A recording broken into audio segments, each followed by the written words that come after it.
they can hear us. Hello, we're live. Hello, welcome back to another night of the Couch Cooperative. I am the Dungeon Master, and we are excited and a little bit at a loss as our campaign of the Princes of the Apocalypse came to a rather abrupt end the previous week. Though while still successful in the long scheme of the story, not successful in the eyes of maybe what other players might have been able to experience. And with the conclusion of that story, we'd announced that we were going to do a one-shot today, and then a couple extra one-shots moving forward, but one that's rather specific and special. As for the past several years, I've personally been working on my own Dungeons & Dragons world, a 5th edition grimdark fantasy setting to allow for my players here at the Couch Cooperative to play in on stream. Tonight, we're doing a little bit of a reveal, a little bit of a sneak peek, if you will. And so we have an adventure that is entitled The Plight of Seraph-Helm. And this is going to be our one-shot in a world that I've designed, which is known as Develdian. So, you guys ready? No. Yeah. Okay, here we go. Develdian is a world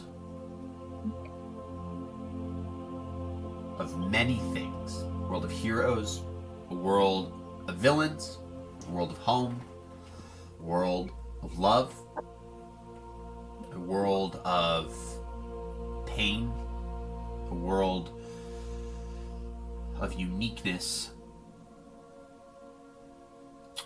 but it is not a world of ease. Life here is difficult, has been for centuries after an event that happened that is known as the Sundering, in which the gods fractured, and a war amongst them had torn the veil between the material plane and the additional planes, the surrounding planes, that created these thin veils between realms that allowed accessway between these realms to be done so effortlessly that it got out of hand, got out of control. The Sundering created a problem, and when the gods that are known as the Heptathian... My brother in Christ, did you just turn your camera off in the middle of my world building? This guy. I want to know if we might have to wait for him. I want to know, have you ever seen the rain? Trey, you guys good? Yeah, Nix just has to go do something real quick. Cool. You can fill him in a moment. This event known as the Sundering saw a fracturing of the gods, and the gods that came out on top became known as the Heptathion. They became known as that ever since, and it simply is because it is a pantheon of 7 gods. The primary god of this Heptathion is known as the Ashen Judge, Rinaldir. And in the specific area of the world, Rinaldir and his forces, his champions, dealt some of the most victorious blows of the Sundering. Like, all of the biggest battles, all of the biggest moments where Rinaldir rose to power amongst his other gods happened in a region of a continent that would later become known as the Navarian Empire.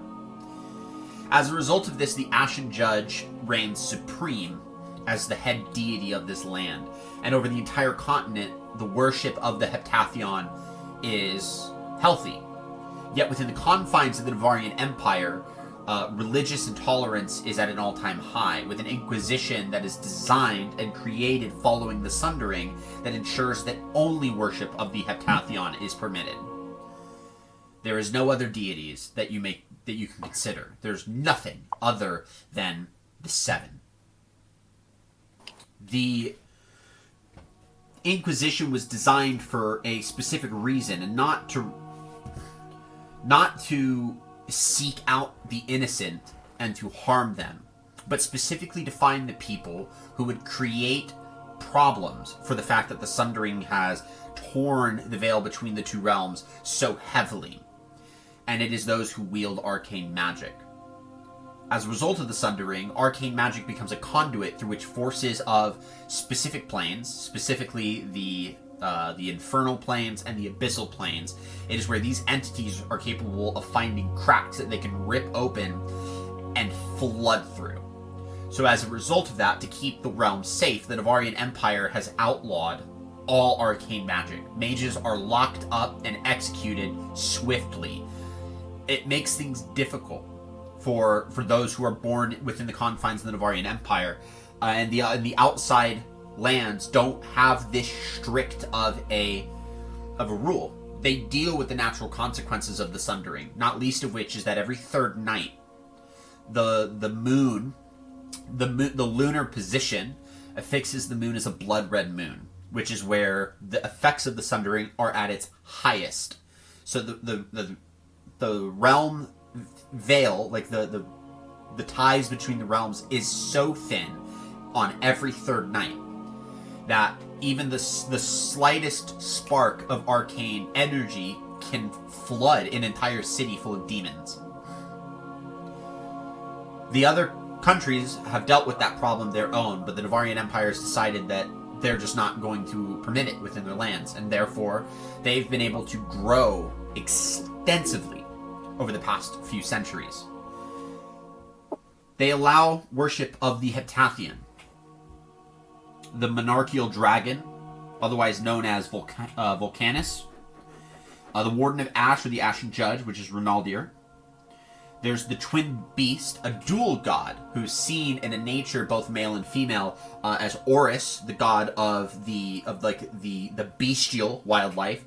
Ursus is the god of the bestial wildlife, and Horus, the female, which is the god of the domestic wildlife. There's the Fragmented One, which is a god known as Zydros, which was actually ripped into several pieces throughout the Sundering, and has turned him into this conglomerate of specific aspects of himself that he was able to separate in order to maintain his own essential cohesion.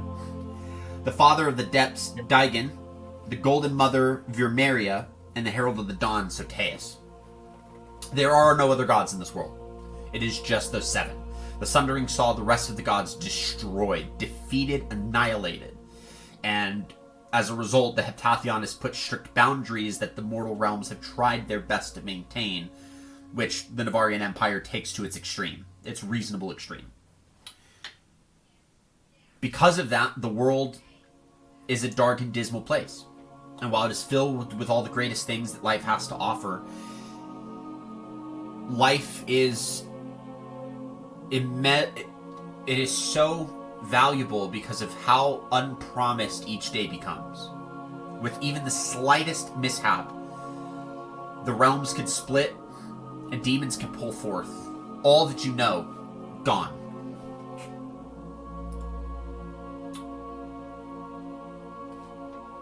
Our story takes place in a small town on the edge of a cliff that is within a region of the Navarian Empire that's known as the Ersteindorf land, which is like a specific province. The whole Navarian Empire is this collection of elected states that maintain themselves a little bit more independently under the entire direction of the Navarian Emperor. And within Seraph-Helm, it is known as being a location with which one of the angels of Ronaldir, the Warden of Ash, fell amidst the Sundering, actually died in battle, and it is known as a tomb. And the only thing that marks this tomb is because there's a temple here, and in the temple there is a singular piece of this angelically fused iron that rests within the center of the temple. And so the temple was built around it, the town was built around it, and it has just been known as Seraph-Helm ever since. Now, there's a reason why you guys are being asked to come to Seraph-Helm. The four of you are a part of an adventuring group. Sell swords for hire is a common thing within the land of the Veldian within your specific regions, because since there is an outlaw of all things arcane, it enables witch hunters to travel the lands alongside the Ashen Inquisition in order to hunt down arcane spellcasters or those accused of using the arcane. The lands are known for quite a many pogrom in which those of the arcane are gathered before their town and burnt at the stake and left as an example, basically as a sign, like, hey, this is the penalty. But because the focus is so heavy on these types of this type of danger, natural types of dangers reign a little bit more supreme, and so adventurers and sellswords make quite a bit of money here, hunting down trolls, killing dragons, going out and hunting, beasts and creatures that threaten small hamlets and towns and villages, and could create problems naturally, kind of in a wide array of areas. But you guys have been asked and sought out by a individual known as Tybalt. Now, Tybalt is a dwarven priest belonging to an order of the larger Ashen Ecclesiarchy, which is kind of like the religious order, known as the Church of St. Taragnus. And the Church of St. Taragnus is a specific order of religious healers within the Ashen hierarchy. A lot of their clerics come out of the Church of St. Taragnus, and the church itself is dedicated towards one such hero of the Sundering known as Taragnus. That's why they call him St. Taragnus. So Tybalt Throgsden is one of the higher ranking acolytes of this temple, and he reaches out to you by message. He implores you in the name of the good Saint Taragnus to help find the missing head priest known as Father Reginald Baird. Reginald Baird had disappeared 3 days ago in the town of Seraph-Helm, and the church will reward everyone who's able to assist a total of 100 gold each, and an additional boon. So he invites you to the church to discuss the matter in great detail, that you might be able to assist him with this. So we begin our adventure with you guys on the road, heading up towards the town of Seraph-Helm and kind of ascending the elevation, because the cliff kind of goes up from a little bit of a lower level, not sea level, but a little bit lower, and then it raises a bit more dramatically until you get to the top of Seraph-Helm. And as you guys are walking along this road, it is naturally wooded, so you're in this elevated, foresty area. You guys are on a road, you're traveling, you're moving along this road, and let's get an opportunity to meet our players for this one-shot. So anyone can start, and we'll just let you all go through, and then we'll pick up from there. What I would love to do, just to make sure I'm clear on this, tell me a little bit, basically tell me your character, what you're playing, so level in class, you could do subclass as well, your name, and because this is a one-shot, we're not going into massive detail, just tell the most significant part of you. It could be a character trait, it could be something if you're a paladin or something, what type of faith you have, something that would be the most iconic thing about your character.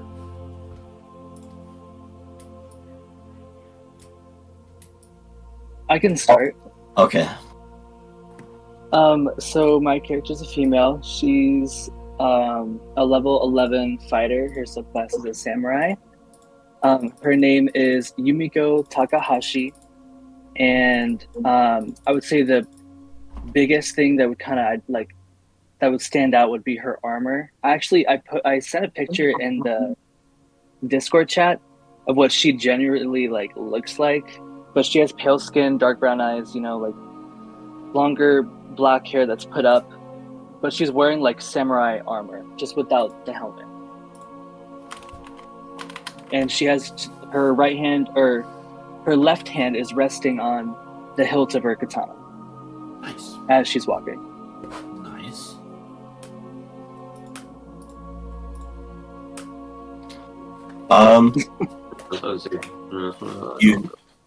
You all see a Goliath holding a Ethan, I guess I didn't run this by you, but I was hoping that this was okay. I wanted him to have a quarterstaff, but I wanted it to be skinned, just like a tree trunk log, like a log basically, just a big log of like It'd be instead. probably couldn't be a full blown log because that would be massive. But we could do a thicker branch that would to like the norm because you're a Goliath. Yeah. To the normal sized person would be something that they would have to lift. So yeah, we'll say for the sake of things, that'll be fine. It's a stripped tree branch. There's no leaves or anything. It's just the wood, and he's kind of holding it as a support with his right arm. He's covered in what looks like less of armor and more of just leather, but it is armor. Kind of furred, like he's kind of lived more up north in the mountains with heavier furred animals. His name is Begoth Plant Speaker, and he is a druid of the Circle of Shepherds. And one thing that's important to know about him is that he feels more closely related to plants and animals than he does other humanoids. Okay, that's a good one. And then real quick, Omar, what was your character's name? Yumiko. Yumiko, okay. Yeah. Good. All right. Next up. My character, his name is Aykael. He's a bro. How do you spell that? Aykael.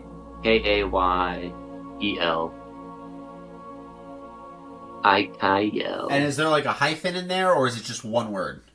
It's just one word. Okay. He's an inquisitive rogue. Wait, can I add something before you go on really quickly, Nick? Yeah. I am a pretty large Goliath. I'm like 8 feet tall and 330 pounds. So I'm like I'm more of a constant. I eat a lot. I've got a lot of constitution. Girthy, boys. He's girthy. Yeah, I'm a big boy. Yeah, Chungus Among Us. I love it. All right, sorry for interrupting. Aykael is like 5'8". He's a super. Well, is that average in D&D, right? 5'9" is average. Yeah, I would say like 5'9", 5'10". Yeah. He's 5'9" and a half. No. 5'9". What's your character's name? But he's a good rogue build, all right. And he's got the typical leather adventurers and all his hidden knives, and then he's just got a big old poncho on that hangs over his shoulders, and it can fold up into a hood, but he keeps it down because he's got like slimy jet black hair that he keeps pulled back into. Oh, you grease? Yeah, you grease your hair? No, it's the oil from the turtles that they make the soup out. Oh no. Okay. And how do you spell your character's name? Aykael. Aykael. And you said you were an elf, just to clarify? No, he's a human. Human. Okay. So we have I was also a human too. Yeah. Oh yeah, a bunch of humans. And a Goliath. So 3 humans and a Goliath walk into a town. All We've right. got a samurai, a fucking and a what are you again, Nick? You're a rogue? A rogue. What's your subclass? I'm a rogue. Stabby stab. He's inquisitive. Oh, No. a sneaky rogue. Yes, sir. All right, Mr. Big Mr. Boy. It's Jack Forger the Third, Yep. and I'm a battle master fighter. We call you Junior. No, I'm not a junior. I'm a third. My dad's here. But I carry a sword and shield around, but the sword is it's of a more Asian culture descent. It's called a sarugi. Yep. That I carry around. I have blonde hair. I'm also a human. I have blonde hair. It's pretty rugged. I look pretty eager. Is kind of like my natural state. Just like eager to fight, eager to do anything, like a full through and through adventurer. Yeah, buddy. And I know it's going to be difficult to get used to a lot of the different areas, but because of the realm that we have with the Yeta-Hassianese marshes, technically it's a Yeta-Hassianesian blade, which is a lot off the tongue. And so I will be graceful as you attempt to say that. So don't stress.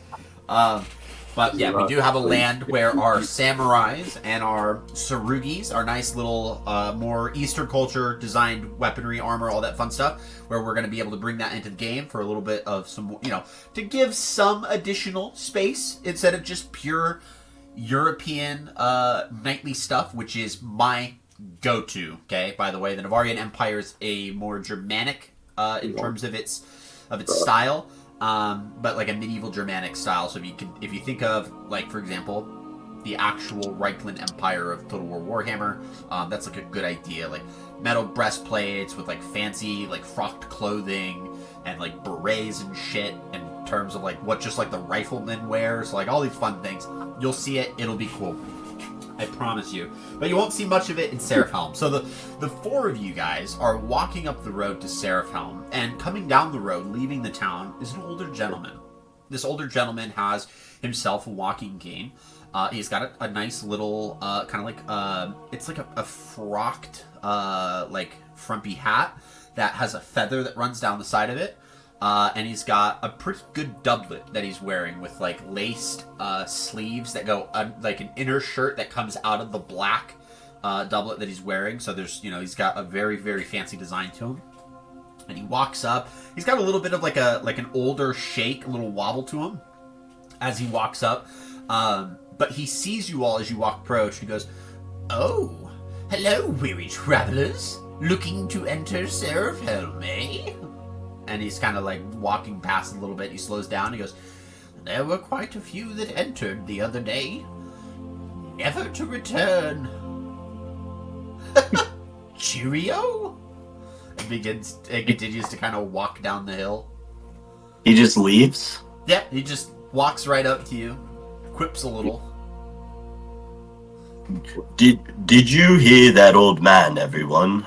That was not good. I've got a voice Don't for worry about getting it. there. Don't worry about it. One shot. Who cares? No, Yeah, but who cares? I'm gonna get there. He sounds more stupid than that. Can I make a perception check? For what? I just want to look around our surroundings. Yeah, go ahead. Give me 1 second. Let me just double check something. Like, as you guys are kind of having like a small conversation, he's already walked a few feet. He's like, "Never to return." And I he has want to shout it a little bit because he doesn't want to like turn around. I want to use my eye for detail feature that, well, actually, never mind. I don't need to worry about this right now. Did he say how long ago people came through? He said a few days ago, but that's like in generic. So like it could have been a while ago. Who knows? Damn. 21. 21. So as you guys are kind of all turned in on each other to kind of speak and converse, and this older gentleman has walked off, you start doing a quick survey around and putting the old man behind you and like looking out and everything that's on the way to Seraph-Helm. After doing a full scan, you specifically then turn back around to see if anything's coming back up or, if this old man's still walking, and he's completely out of sight. And you think to yourself that's incredibly weird because he was not moving at a speed that would make him disappearing from your sight even remotely possible. And so he screams like, "Never to return!" And then that was it. And he never to return. You fucking disappeared. That was weird, wasn't it?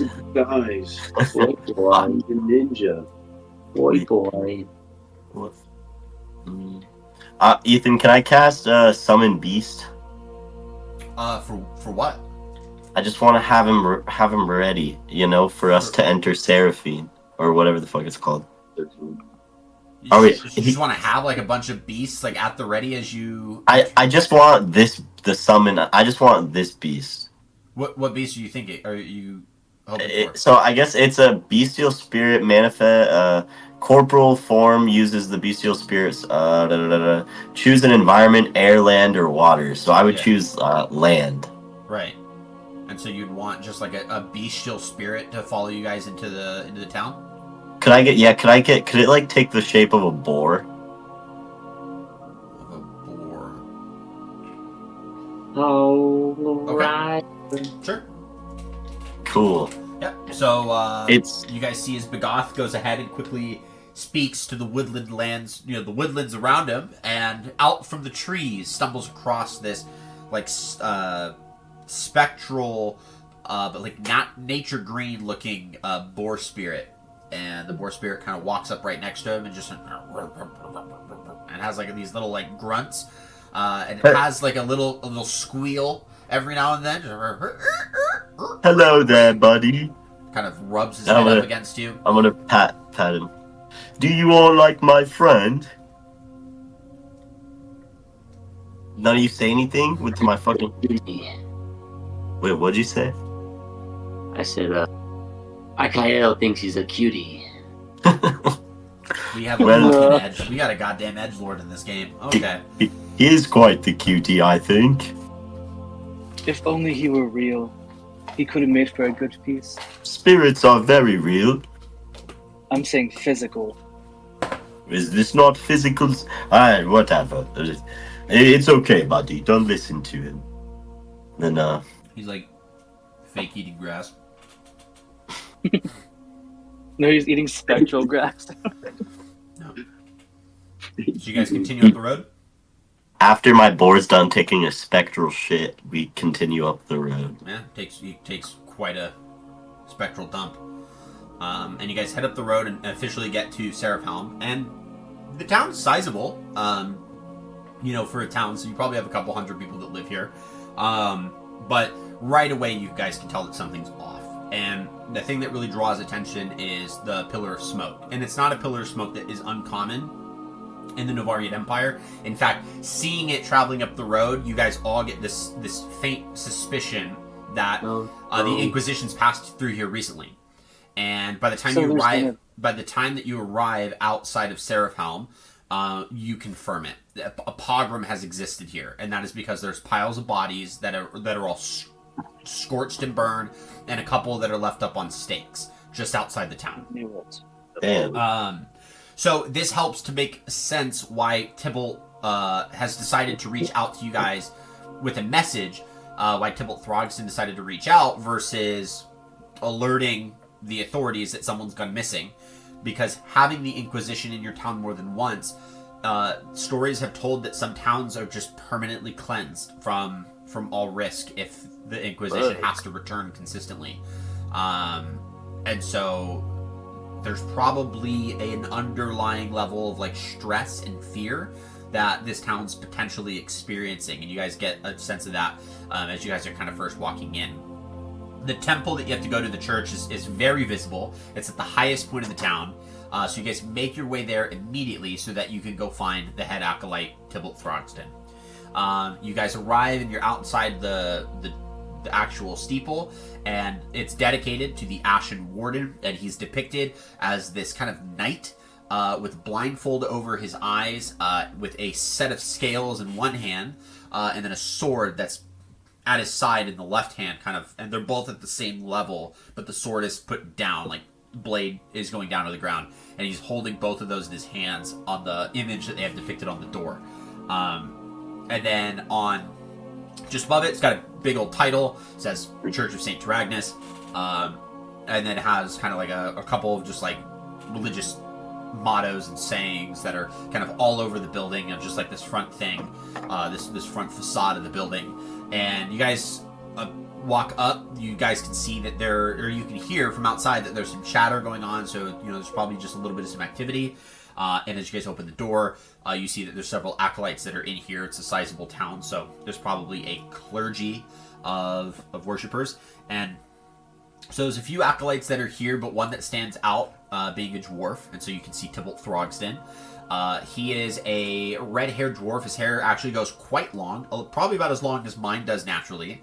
He's got a beard that he has braided in two parts, and the central part he keeps clasped. Now the clasps on all three, so his two braids and his central part, have these very bright blue gemstone. Or it's kind of like a blue gemstone that is like a band.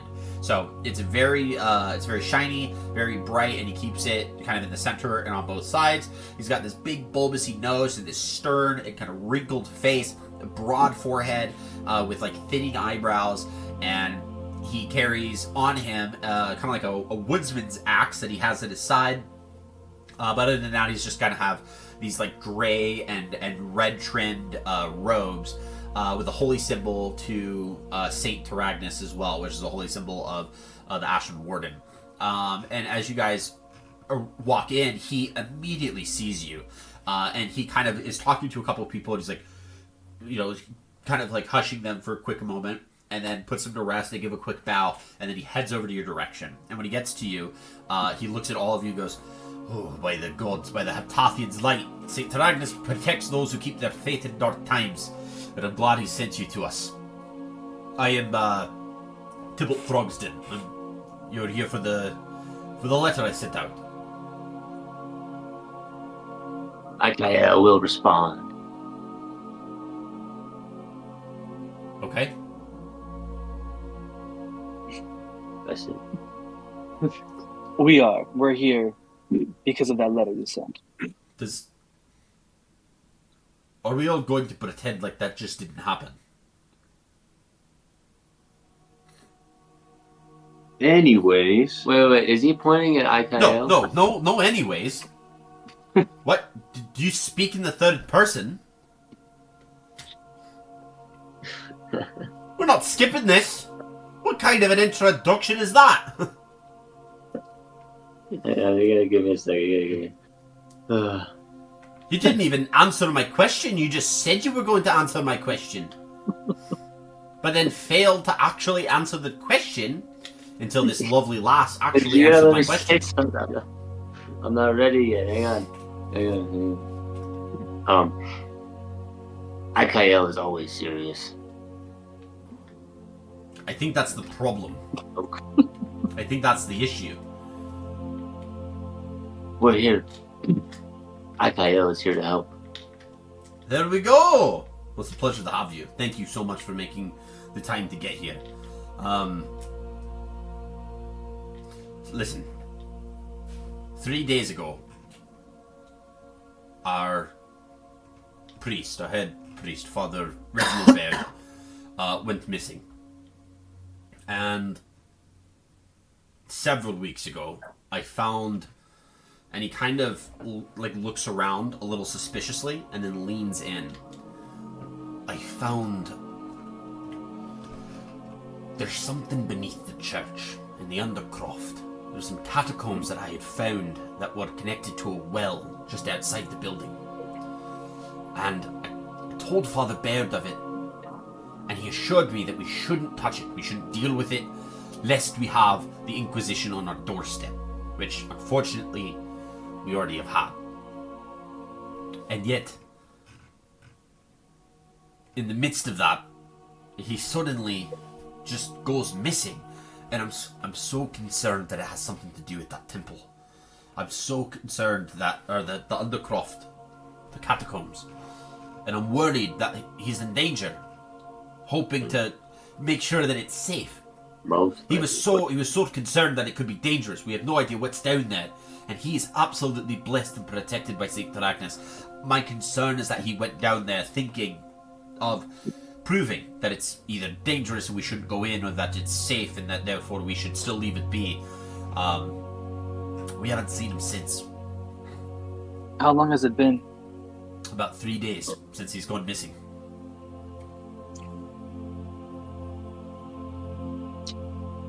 Yeah. And we were preparing for this evening's worship, but we've gone on a few days already, having to tell most of the town that Father Baird's not feeling well and he's resting in his chambers, and we can't have anyone seeing him because it's going to put stress on him. The man has to recover. Then we started saying that we're pretty sure he's contagious. We don't want to get anyone sick, especially because we just had the Inquisition here, and it's going to make things a little bit more difficult if we get them to come back. And it's hard. It's very difficult to kind of figure out what we're going to do. But we got to find him and make sure that he's safe. But I'm not positive. I don't know. Can I count on your help? Yeah, we can take a looky-loo. Okay. Real quick, what is everyone's passive perceptions? 17. 17. 15. 13. 13.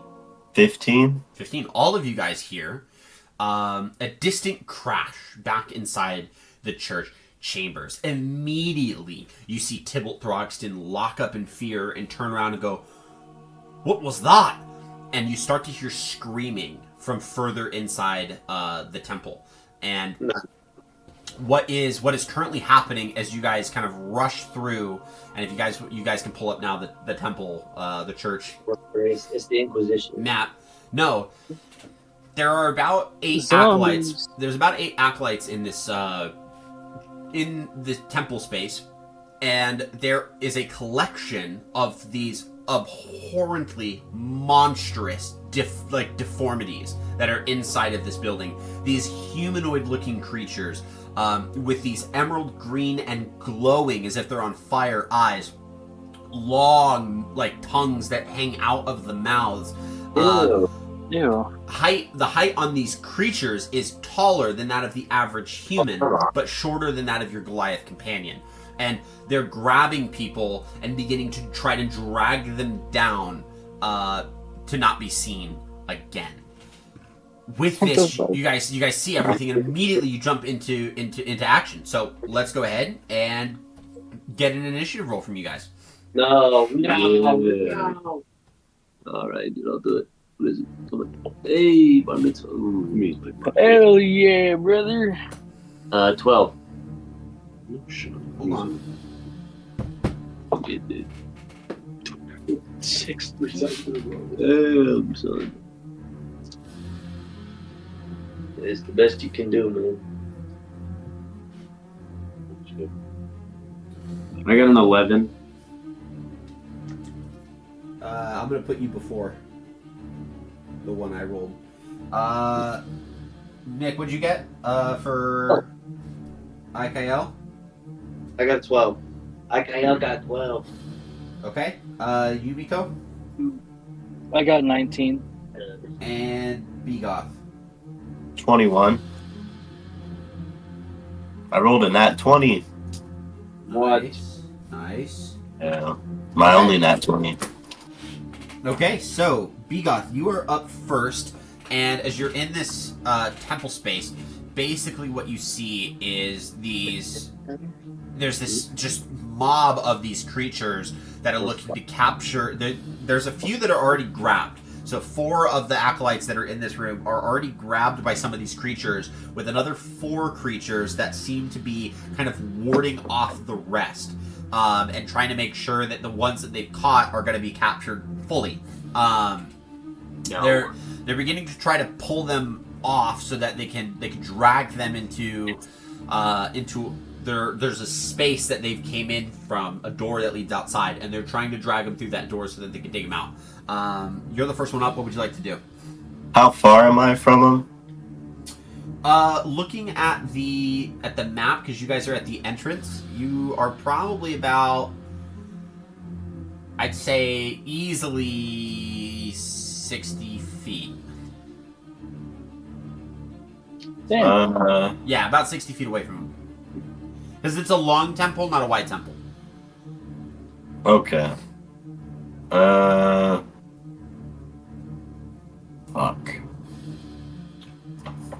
Are the monsters 60 feet too? 60 feet away?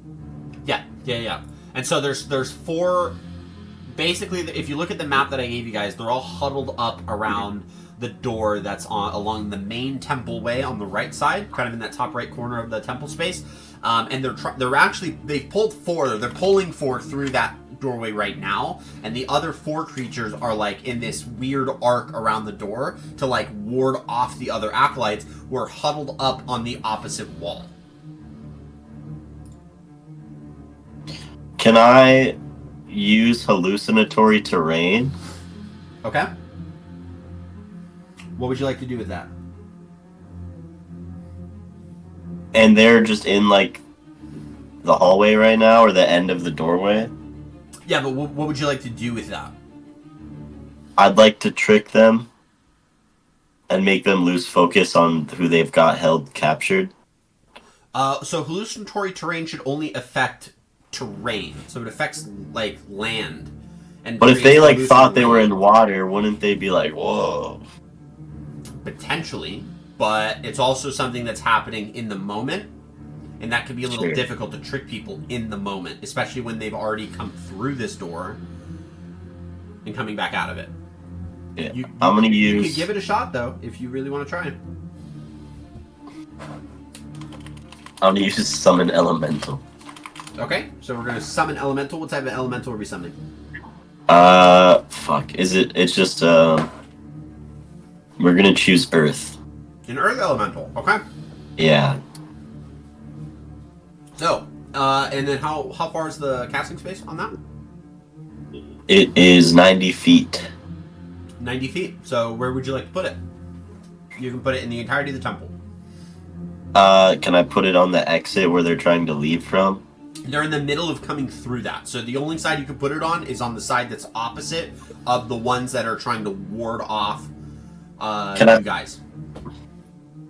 Can I put it behind one of the people who has one of the acolytes captured? Or they're not people, but... You don't see behind them. Because they're in the process of going through the doorway. I'd like to put it in front of one of them then. Okay, so you put it in front of the ones that are all kind of arched in like this weird semi-arc around the door, and you guys watch as the tile plates, like the actual like the grounding foundation plates, lift up off the ground as Bagoth stretches his hands out, and with a slam of his staff, this large earthen elemental kind of steps its way out of the ground as if it was always existing there, and just being called out of its slumber. It steps up and kind of turns its massive lumbering form towards the rest of these creatures, and then does it say whether I have the statistics for it, or how does the spell classify the... It says armor class 11 plus, natural armor, the level of the spell. So... Right. But what does it say about the... HP is 50 plus 10 for each spell level above 4th. So it'd be... And then it has its stats here. 18, 15, 17, 4, 10, 16. Oh, so you're not summoning an actual earth elemental, you're summoning an earth elemental spirit. Okay, that's vastly different, but we're still gonna do the way that I said it. So it's just a little bit smaller than what I was thinking. I thought you were actually conjuring the creature in earth elemental. Oh, that'd be so cool. So you have control of that creature, so go ahead and roll a initiative roll for me, real quick. Okay. It says in combat, the creature shares your initiative count. Never mind. Or it takes your turn immediately after yours. It obeys your verbal command. Okay, so just remember that before you end your turn, you have to give it some degree of a verbal command. So if you would like to give it one, you may, as you're conjuring it. Do what you must to save the acolytes. Okay. Fucking, yeah, there we go. Okay. And then the Earth Elemental Spirit immediately acts on immediately after you, and you gotta see if the spell specifies that it only does what you tell it to. It obeys your verbal commands, no action required. If you don't issue any, it takes the dodge action and uses its move. On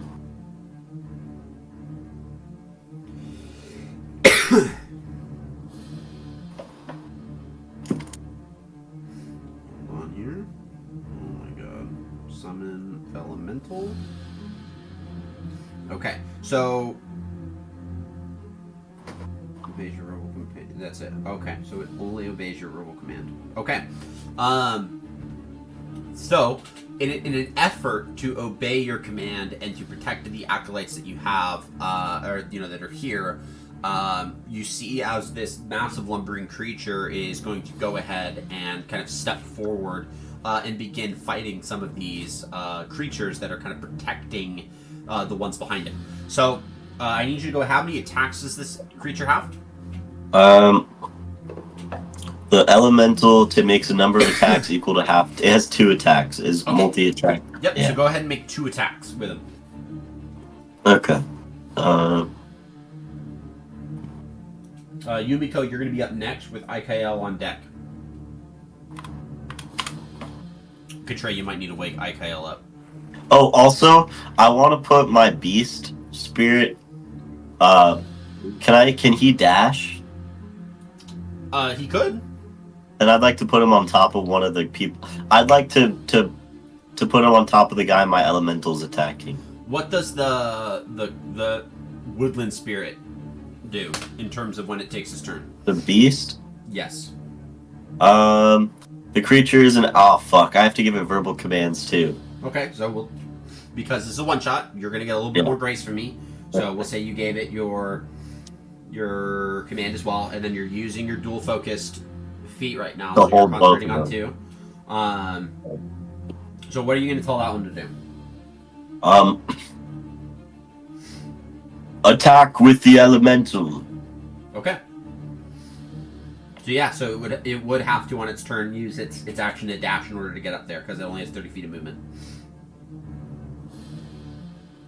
Okay. And then what'd you roll on your 2 attacks? 19 plus. That hits. And is it plus strength? I guess. Does it have a slam? Yeah. It should just have a plus on it. Oh, it's a spell attack modifier. Okay. So it's plus 9. So 7. So 16. 28 and a 16. Okay, both hit. Go ahead and roll damage. Okay. 1d10 plus 4 plus the spell's level. Water, earth, air only, or fire. Wait, what the fuck? Okay. 2d10. So 3 plus 4 plus 4. So 11, and then 7 plus 3 or plus 4 plus 4. Fucking 8, 16. What are the numbers coming from? I rolled a 3 and a 7, and then it says the target is 1d10 plus 4 plus the spell's level bludgeoning damage. Okay. So you said 22 points of damage total? No. The first, so 3 plus 8 is 11. Was 11. And then the second one is 7 plus 8, which is 15.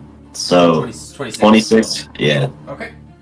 26 total as your earth elemental spirit begins slamming these massive earthen appendages against one of the creatures, and it's just bludgeoning onto it, just wailing down. The creature's not making any indication that it's going down easy, so that's going to be your action, the follow-up actions of your entities, and then we move on to Yumiko. You're up next. So when I dash, how far would I go? My entire movement speed? What's double your movement. 40. 40. So if you take the dash action, it gives you 80 speed of movement. 80 feet of movement. Damn. But that would be my entire action, huh? Yes, that would be your action. You could action surge. You do have an action surge if you so wish. But you don't have to. You could. I think for now what I'll do is when I dash, can I at least go up to the first person? I don't want to go, the entire 80 feet.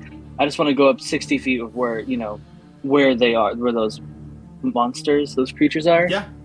And then since I really can't do anything, I'm going to go into a defensive stance. Okay. And wait. Okay. So Yumiko, holding onto her blade, immediately starts to run over as swift as she can, and it kind of grabs onto one of the pews and actually pulls it aside so that she can get into this space due to this earth elemental kind of being in the way, and then puts herself in a defensive stance as she's ready to dodge, deflect, or do what she needs to in case any of these creatures comes to attack her. And so we move to Ikael.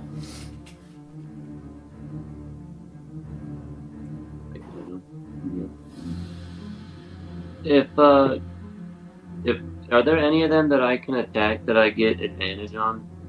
Yeah, there's actually a few, because there's about 4 of them right now that have allies fighting them. Thanks to this earth elemental being in the space. Just the closest one that I can attack that I get advantage on. Okay. What are you wanting to attack them with? My short sword. Short sword. So you are currently about 60 feet away from them. So you're going to have to move up there. But you are a rogue, so you have a cunning action. You can use a bonus action to dash if you want. No. That's really what it's designed for. This dude turned it down. All right. I'll do it.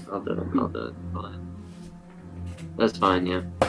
I'll use it. I'll dash to him, and then I'll make the attack. But if I make the attack, I can't do anything special with the attack now, right? It's just a flat attack, isn't it? Let me double check. It's just basically it's just a flat attack, but you do get your sneak attack against it because you have allies. Okay. All right. Cool. Yeah. Cool. I'm just gonna use yours. We'll get 19. It'd be a 19 plus. Yeah.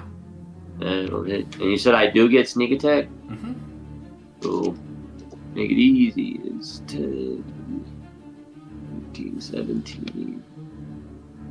Come on, Dre. 18 plus 9. What's this? 26. 20. Yeesh. 27 points of damage. 27 points of damage. Okay. So you run over, and as Yumiko is actually pulling this pew backwards, you grab on to top of it and vault over it with your short sword drawn. As you're vaulting over it, use the momentum and get the blade stuck into this little like soft, fleshy spot right at the edge of the shoulder blades and like the collarbone, and straight down to the hilt. When you pull the blade out, you notice something very, very peculiar, and it's that there's this like burning look to the wound that kind of begins to fuse itself back together, and it's doing it slowly. Bruh. You've never seen creatures like this. There's an unholy and an almost just hellish just look to all of this. This is not common. Nothing about this is normal, and none of you guys have ever seen creatures like this before. And so you pull that blade out, and this creature, it looks like you've wounded it, but there's something about it that looks as if it's beginning to repair itself, and you're not sure. You're very unsure about what that means. When I see that, I want to shout it to the rest of the party and say, "Hey, these guys are healing themselves." That's it. Okay. And then Jack, my man Jack, you're up. Woo! Let's fucking go. So the closest one's 60 feet away, pretty much? They're all about 60 feet. They're all 60 feet? Okay. I'm not going to be like, no, this one's 65. Not today, not in this one shot. Because we're all theater of the minding. I'm going to be nice to you guys. It's all good. I'll just kill you at the boss. It's fine. No. I wanna What are you gonna do? I wanna dash up to the one Yumiko's on. Okay. And then you know what? I'll action surge. Okay. We got our first action surge, baby. Let's do it. So you run up with your Sarugi drawn. What do you do? Make some attacks? I'm gonna attempt to push him. Okay. Like an athletics push? No, it's one of my maneuvers. Okay. It's called a pushing attack. A pushing attack. Can you rogue action surge? If you take Jeez, 2 levels of fighter. Man, that's nutty. Okay. For one of my dice. Okay, I have this period dice. So it's okay. What is it? Oh, not bad. That's not bad. Yeah, but plus my ads actually good. I got a 21. Ooh. Definitely hits.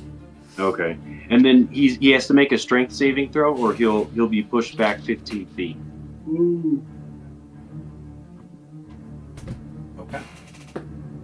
Right, so I'm Rolls a 15. 15 again. Yeah, what's mine?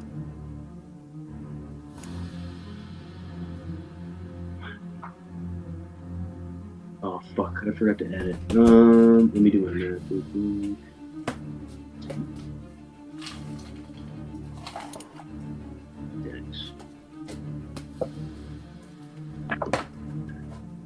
Okay. So my DC is a 17. Okay. So you said you got 15? Yeah. So you take your blade, Oh, and as you run up, you kind of like slip under this earth elemental that's like slamming down, and take your blade and ram it through this creature's stomach. And then with that same like movement, you put your foot right next to the blade and kick him off, and it pushes him backwards. Now that specific monsters are moving away from me, correct? Technically, but it doesn't provoke an opportunity of attack because he's not doing so willingly. No, but it does though. I can use my reaction to make a melee attack against a creature that moves more than 5 feet within my reach. Ah, you guys are learning. Okay. Okay. I'm gonna roll my damage real quick. Samu. Is this like a samurai thing? It's part of my tunnel fighter. So anytime this motherfucker took tunnel. Okay, cool. All right. No. I said I didn't want to see your guys' character sheets, and go for it. I like it. You playing smart. Wait, do I add my dex to the damage or no? Yes. Yeah, it's a finesse weapon. Oh, cool. Okay, I do 18 damage. 18 damage, and then go ahead and make your attack of opportunity against it. Me? Yes. So I rolled a nat 20. Okay. Oh, this thing's dead, dude. And so when I do that, what do I add for that? Because I'm doing it two-handed, so I'm using 1d10. Okay, so you're gonna double that. So you're gonna do 2d10 plus your strength. Oh, I add my. Did you go? You went strength, right? Yeah. Yeah. So 2d10, and then you add your strength modifier to the damage. But when I normally like attack people, I always add +5, regardless. Yeah. Oh, okay, that's good to know. Okay. So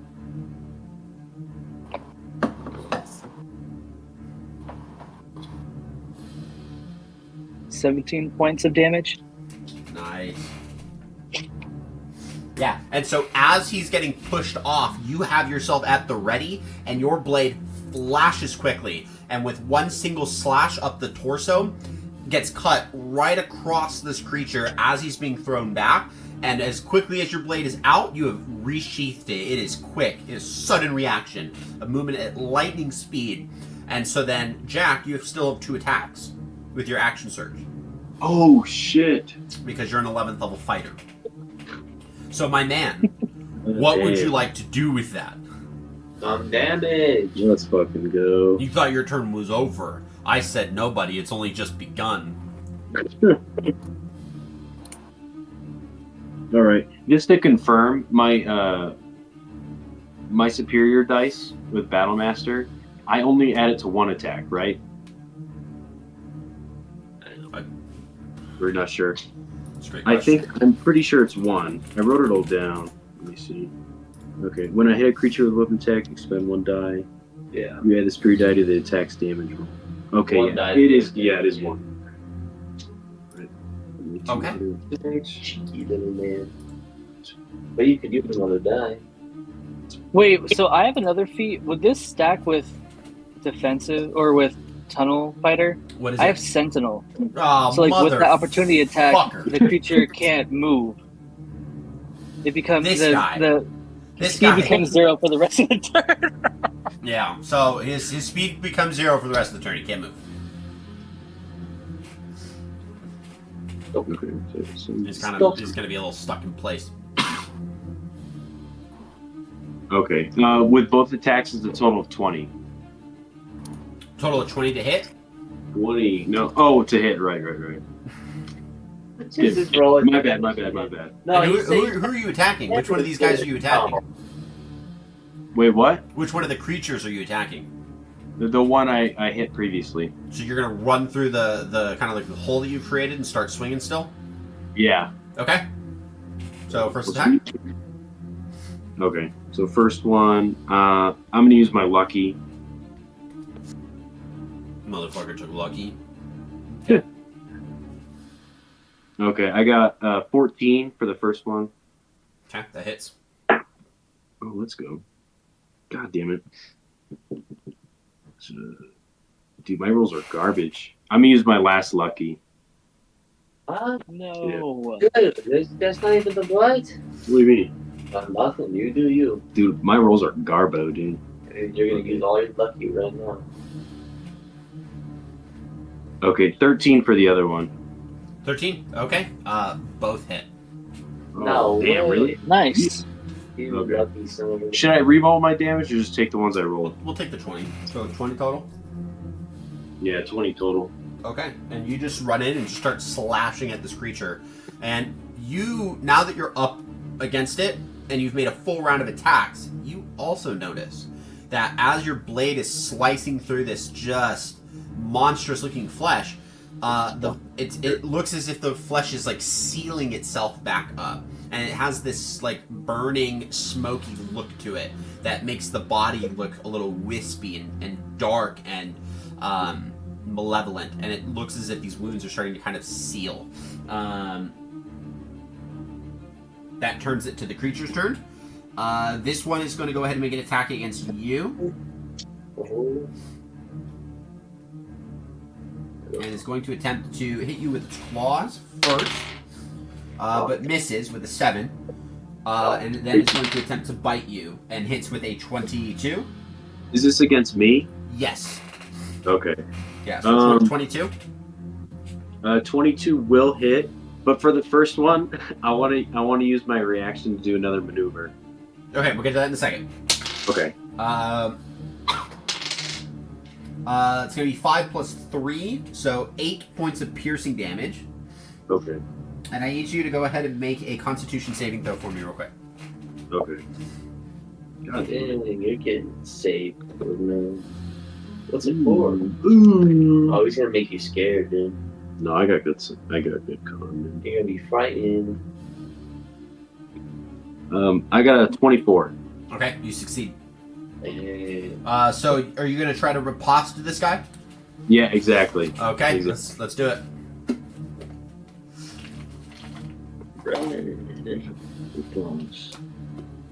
Let's see. It lets me attack him. poor guys. Okay. Oh, I can hit him, dude. Oh, nice. I got a 19 to hit. That hits. Right on. 3 plus. Oh, it's in the attack. Fuck him up, Betrayal. 13 damage. Okay. As this creature goes to claw up against you, and you're able to kind of dodge underneath it, and as your blade is ramming its way through this creature's abdomen, it clamps down onto your neck, and you feel the pain of the bite, and just a second from the teeth clamping in, you feel like a burning sensation around your neck that you're able to withstand, and you kind of tighten up the muscles so that blood flow doesn't like move freely, and you start to see like the burning around the wounds begin to get a little bit more rapid, and then the whole body very rapidly disintegrates into flames, and you're left with those two green eyes that I mentioned, the ones that look like they're on fire. They were gemstones, and they onto the ground. And you have your blade like still in the same spot. You didn't even have to pull it out before the creature burnt, so you just have your blade there. That's going to be that one's turn, because that was a reaction from you. And so we're going to move up to the next 3. One is going to attempt to attack Ikael. We got 2 attacks coming your way. First one's going to still be a miss. And the second one is going to be a 21.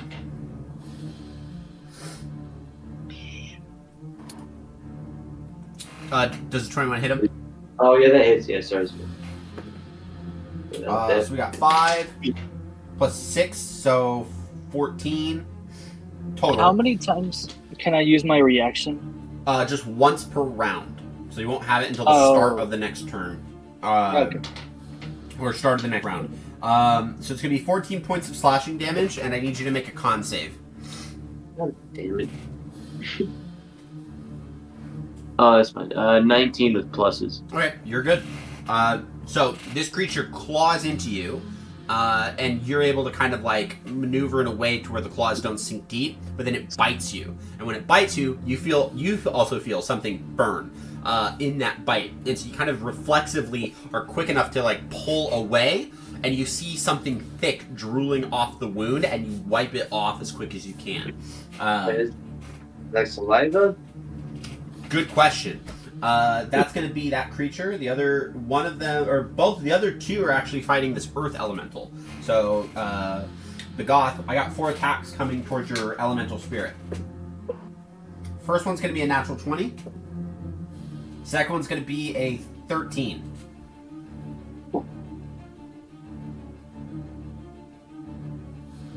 Gabe, does a 13 hit your spirit? Which one? The earth elemental. I don't. Let me. No. Okay. First one was a natural 20 though, so that one hits. Second one's a 24. Both of their ACs is a 15. Good to know. So I got 3 that hit, one of which is a crit. Okay. So on the elemental? Yeah, all on the earth elemental. So the first one that is a crit, so far we got 8, 12, plus 5, so 17 plus 3. So 20 points of piercing damage. That's the crit. 24? 20. 20, okay. And then the second attack is 7 points of slashing damage. And the third attack is 14 points of slashing damage. So 27 plus 14 is 41. 41 total. 41, okay. And these creatures are just, they're like, basically they jumped on your earth elemental spirit and are just like trying to rip into it. So they're on it right now and just like trying to tear it apart. And that is going to be their turns. The other ones that you see are now fully through the door, and you don't, surprisingly, you don't hear screaming from the acolytes that they have captured. Because there's 4 that are captured, 4 that are outside. But they're dragging them through the doorway. They're now fully through the doorway. And Jack, because you're the closest to that doorway, there's a second doorway in this small room that's outside of this primary part of the room. And they've opened up a door and are going through another doorway. So they're heading towards this building that, if you look at this part of the building that's on the map, it's kind of in the top right corner where there's a stairwell. You can't see that stairwell, but you can see that they're heading down that way. Oh, shit. Where do they go? Up or down? And that's going to be their turn. So the acolytes are up next, and the ones that are still up run. They run outside as quick as they can towards Tybalt, towards the main doors. And the other ones are, I can't really say what they're doing, but it didn't get any better for them. So we go to the top of the round. So the Goth, you are up, and let's see what we do. All right. So I'm going to use my bonus action, and I'm going to summon a totem. Real quick, I do need you to make a Constitution saving throw because of your dual focus. And so the DC should be 11 that you have to beat. And okay. Well, how does a 17 sound? Perfect. Okay. So the spirit. So, fuck. I can still cast spells, right? Nope. Your action has to be maintaining both of these elements, both these spirits. Okay. Well, I'll use my bonus action to summon a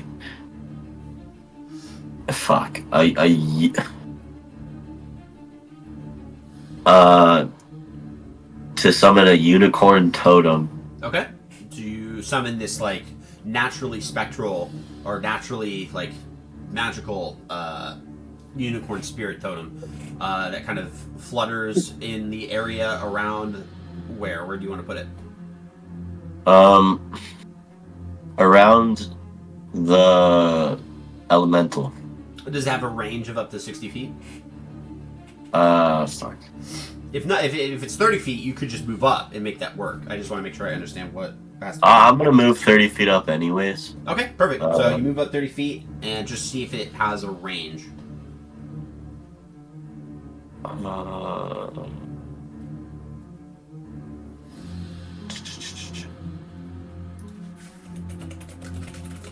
Fuck. Sorry. No problem. I'm gonna try to see if I can look it up as well. Yeah, it is something that you can see within 60 feet, and it has a 30-foot radius. So it'll practically fill up a good portion of this half of the temple. Okay. And then I'm going to cast healing. Oh, I can't do that. Mm-hmm. So that is your bonus action, and then you're already in the process of using your action. You're maintaining spells.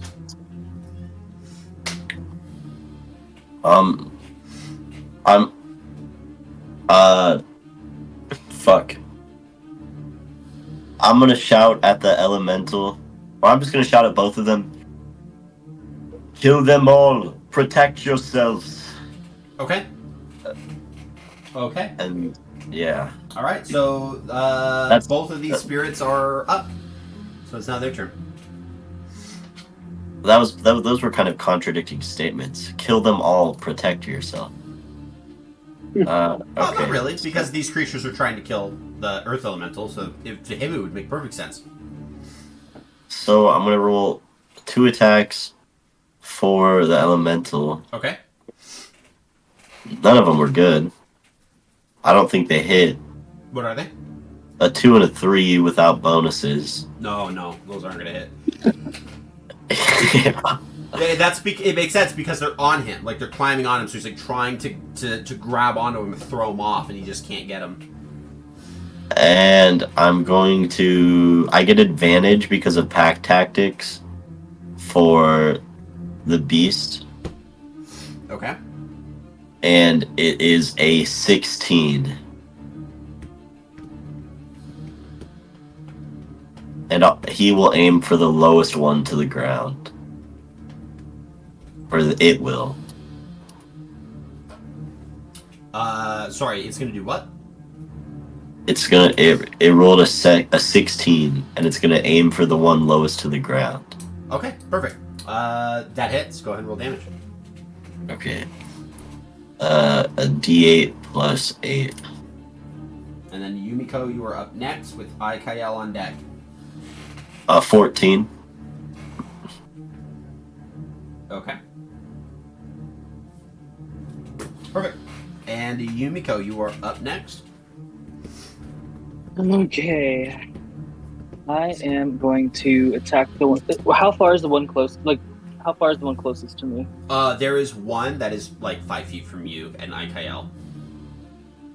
Okay, so I'll go up to that one, and I'll attack 3 times. Mm-hmm. Go ahead and make your attacks. Okay. I'm going to do 2 of my attacks one-handed, and then my last attack will be 2-handed. Okay, so unsheathing the blade, you slash, and then one downward strike. Go for it. Mm-hmm.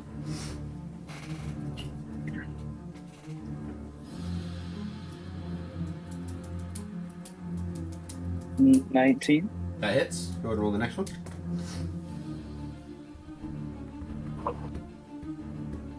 So it was a 19 plus, my bad. Okay. Yeah, the second one is they have an AC of 13. 18 plus. Cool. Okay, so this one's 18. And the last one is 23. Perfect. Go ahead and roll damage.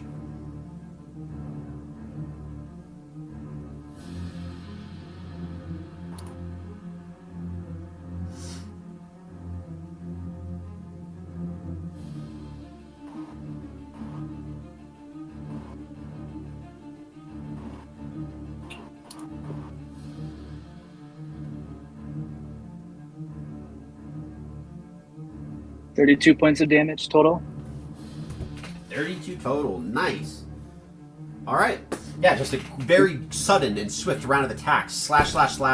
And this creature looks pretty wounded. And you also see now that you've made a full round of attacks against one that it has just this unnatural look, as if the body is trying to forcibly repair itself and keep itself alive. It's so uncomfortable to look at. But that's what you see. And then for my bonus action, I'm going to enter the defensive stance. Okay, perfect. All right, Ikael, you're up.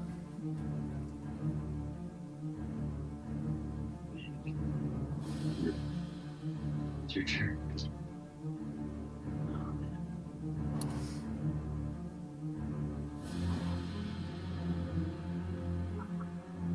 I mean, I can just move to the next one, right? Yeah, I just want to move to the next one. Ethan. Yeah, I listened to you. You said you wanted to move up to the next one? Yeah. Okay. You're right on. This one. Do I have my sneak attack already or no? You do. As your current companion Yumiko has been ripping into this.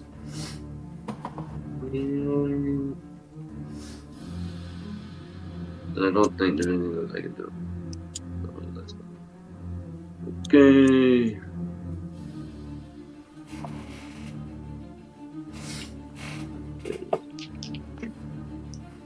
Ooh, no good. That'll be like a 16 to hit. That hits.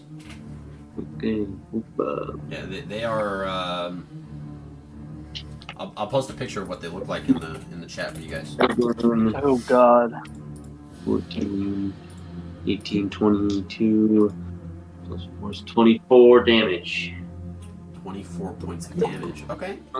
Yeah, in the call chat, posted a picture of what these freakanoids look like. Oh no, it shows. Let's Right, see. it should back up. But regardless, you actually do kill that creature. So as you're running up to it after Yumiko's done with her attacks, you take your short sword and stab it into the throat, and you're attempting to run the blade through the neck to kind of open it up. Except after the blade goes right through, the body just incinerates and turns to ash, and you're left with two little emerald gems that just clatter to the floor.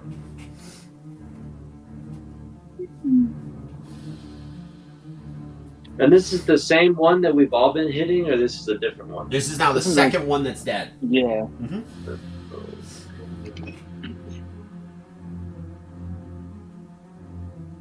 What the hell, man? Okay. Okay, Jack, you're up. Okay. The gems that rolled on the ground for me, is it a free action to pick them up? Sure. Okay. I want to pick them up. Okay, you pick up the two gems by the one that you killed. Yeah. And then how far are the guys that ran down the stairs? That's a good question. As you turn, do you want to go follow them, or do you want to stay with your companions? I'm gonna yell out on me, and then I'm gonna go follow them. Okay.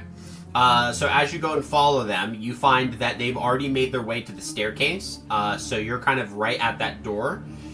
So 10, 15, 30, 35, 40, 45, 50, 55, 60. They're a bit down the stairwell. They went 60 feet total. Okay. Can I pull out my longbow? Absolutely. Okay. Does extra attack still work with ranged weapons, or is it just melee? It does. No shot. Just know that if you roll a natural 1, you might accidentally shoot an acolyte. It's worth the sacrifice. What can you do? What can you do? Jack goes, Jack- I'm here to take names and give fucks, and I'm all out of fucks to give. Well, shit. 16 for the first one. That hits. 18 for the second one. Okay.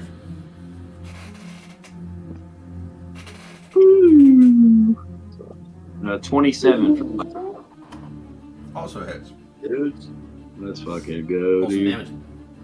I'm really loving fighter, dude. This is actually fun as fuck. It's a good fighter class.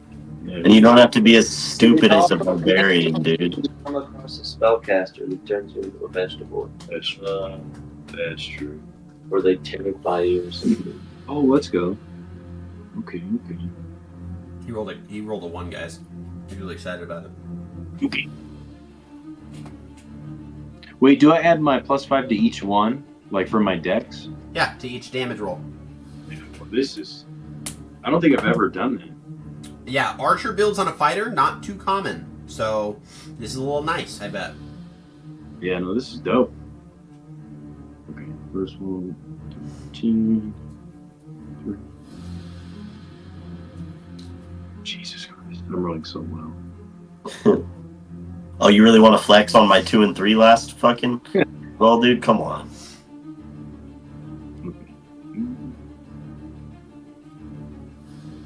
Okay. 34. 34 points of damage. Damn. Okay. Just arrows go flying, and just as they whistle down the hallway, they slam into the flesh of this creature. All 3 hit, but this creature doesn't drop. Damn. It's one of the same types of creatures that you've been facing, so it takes a little bit more for them. But that's your turn. Yeah, that's my turn. Okay. The creatures are up next, and the 4 are going to make it down to the bottom of the stairwell, and they're going to run. You mean 3, right? Because 1 died. No, there's 4 that are carrying people, and those ones are all... Oh, yeah. Oh, And then okay. because of your passive perception, Jack, you hear a slam and a click. Damn. Oh. You hear a slam and a click. And then the other 2 that are still out are going to attack the Earth Elemental. Are any of them 5 feet or within 5 feet of me? No. So the first one is going to roll a natural 1. So I'm actually going to have your Earth Elemental slam that one onto the ground. So if you want to go ahead and roll slam damage for me real quick, Begoth, for your Earth Elemental.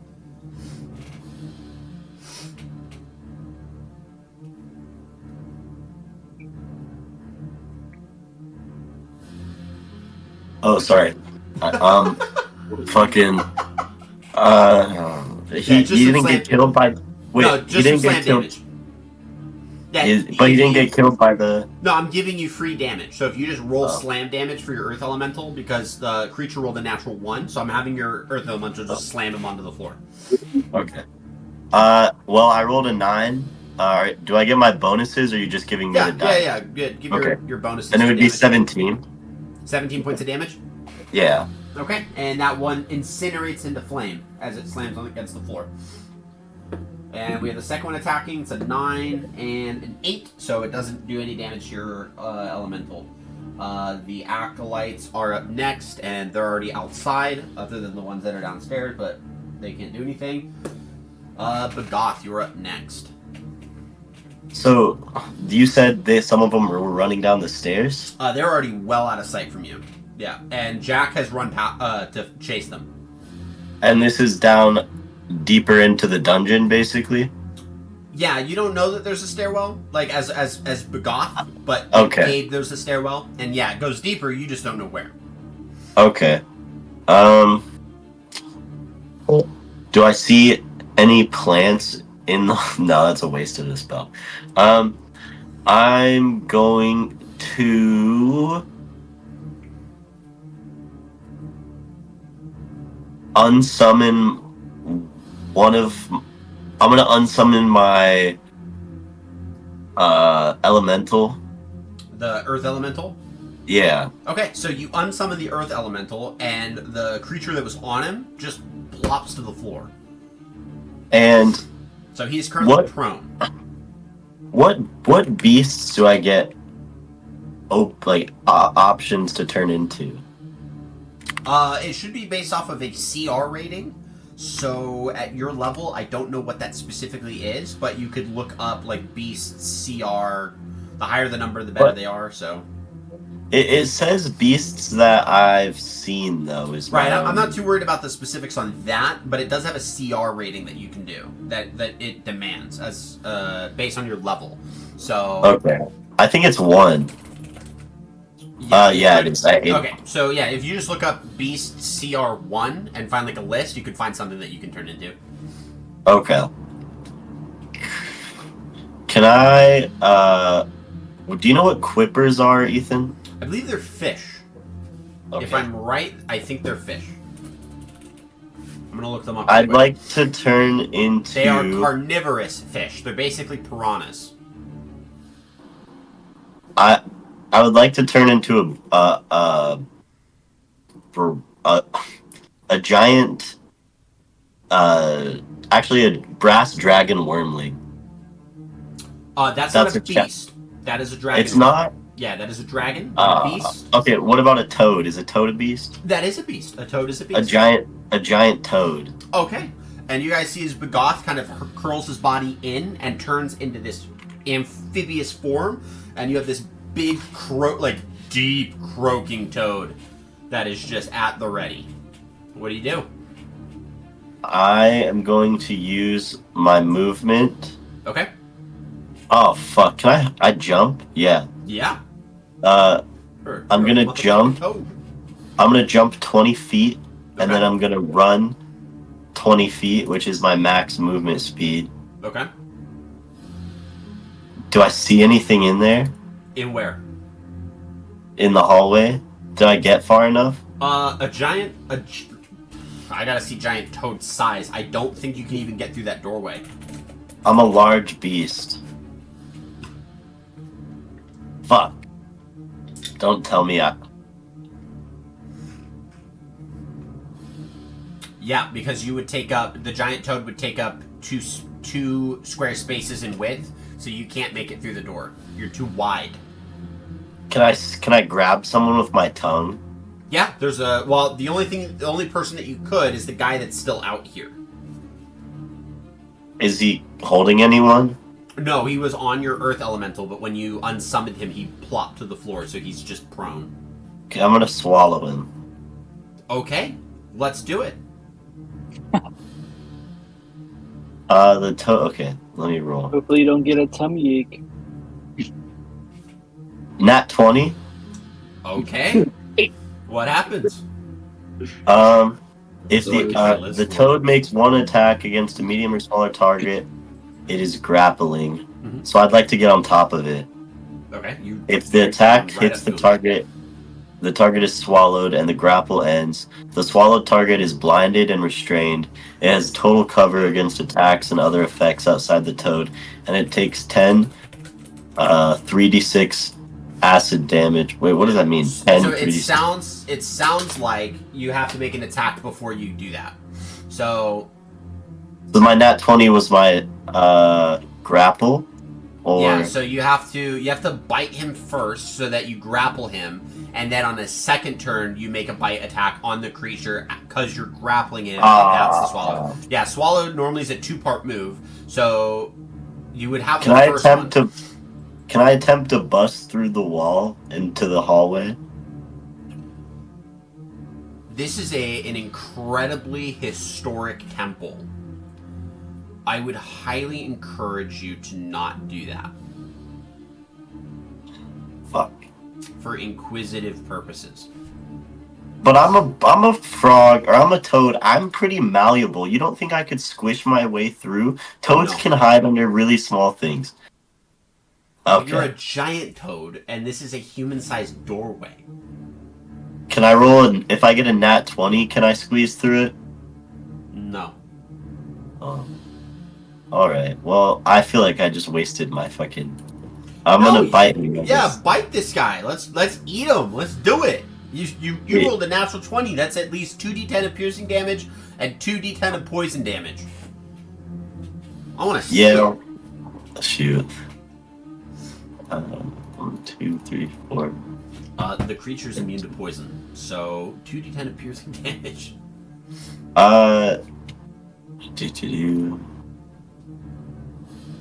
Sorry, I'm trying to find the frog stats.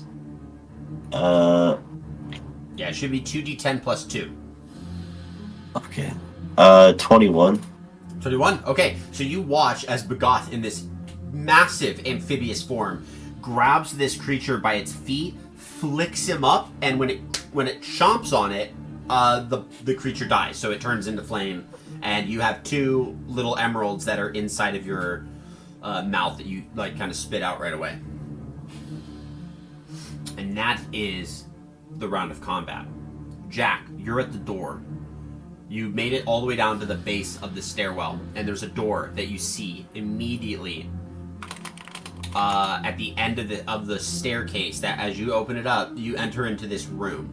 This circular room has just a whole bunch of kind of like crates, barrels, but there is a well that's on the opposite end that has a latch on it, and the latch is closed. Your heart sinks immediately into your stomach as you have reason to believe that these creatures just jumped into this well.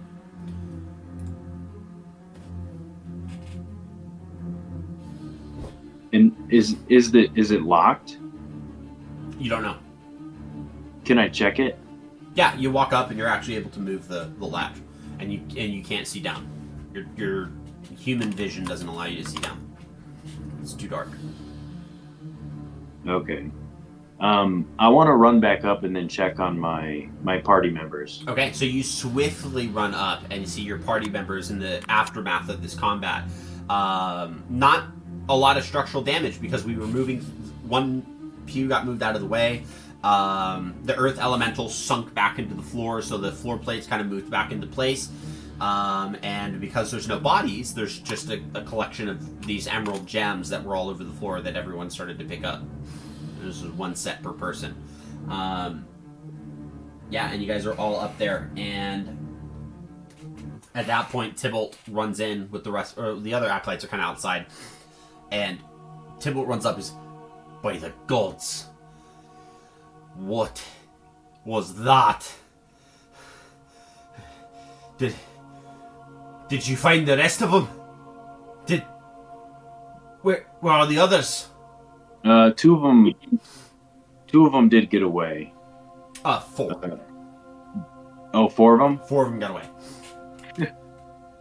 A couple of them did get away, but I see what direction they went. We're gonna keep investigating. Where did they go? There's a little well in the. You see, he kind of gives you this look of like shit, and he looks at you and goes, "Oh, so Father Bear was right. It is a dangerous place down there. That has to be where he's gone missing. You have to find him." All right, we'll definitely go take a look. I'll tend to everyone up here and make sure that they're okay. All you hear is a... Yeah, this big just croak. The throat extends, and he goes, "Yes. Yes, Master Toad." That was me in Toad saying, "You're lucky I didn't break through this doorway in Toad form."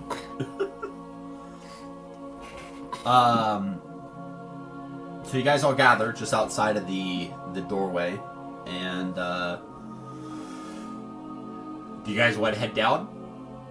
Mm-hmm. Okay. Sure. Okay. It would require you to exit your wild shape in order to get through the doorways and get down the stairwell. But you guys do. You guys gather together and head down before making your way to this undercroft. Now, the interesting part about this undercroft, as you guys get to where the well is, there is a set of rope off to the side that you guys gather, and you affix it to something sturdy and begin to just kind of rappel down into the catacombs that are beneath. And as you hit the bottom of it, there's a good chunk of this well that's just dark because it's a long well. But when you hit the bottom, the catacombs have this pulsating green hue to it that is dark and malevolent, and there's a staleness to the air that feels spiritual. And you guys begin walking down this crumbling circular chamber and moving your way through a series of interconnected tunnels and this small tunnel network as you guys push around and try to find sign of where these creatures went. You pass this pool that's kind of off to the side, and there's a little land mass in the middle of the pool that marks you guys with this ominous, foreboding altar, and there's these skulls that are kind of wrapped around this totem, and it just sits there. Nothing interesting about it other than it's just the fact that it really shouldn't be here. And to think that anything like this could ever exist in in the lands of Navaria is incredible. The stories that get told of mages and necromancers and witches, as the Inquisition likes to call them, use this type of imagery to depict the horrors of their threat, the level of danger that the arcane has on the material world, and it is the justification for why they're so harsh and so punitive with them. As you guys continue to move through, you make your way to a section of this undercroft that looks like it may once have been a mausoleum or like a temple throne area. There's this massive green light, this flame, this brazier of green flame that sits in the center of it, and 4 bodies of the acolytes are hoisted into the air on these hooks that are driven into their flesh. None of them move, and you can see that they're alive. Their eyes are open in fear, but their bodies look like they're stuck, as if they're paralyzed. At the end of the room, there's this figure hunched over, just slightly, almost imperceptible, this hunch. And he's got his hand out off to his side, and you see 8 green emeralds that are floating in a circle, and you look around and you don't see any of those creatures around you. And his back is to you, and he appears as if he's looking into something, but you can't see because his body's covering it. And he's got this like deacon style robe on him with this hat, like this brimmed hat, but the robes look tattered in some areas, and it looks as if some parts of it look as if it's starting to rip at the seams, as if there's something that's swelling and causing. I cast a spell. What? Yes. You cast Chaos? Chaos. Yeah. What do you? Just straight for the Chaos. This creature is actually immune to being charmed, so it doesn't work.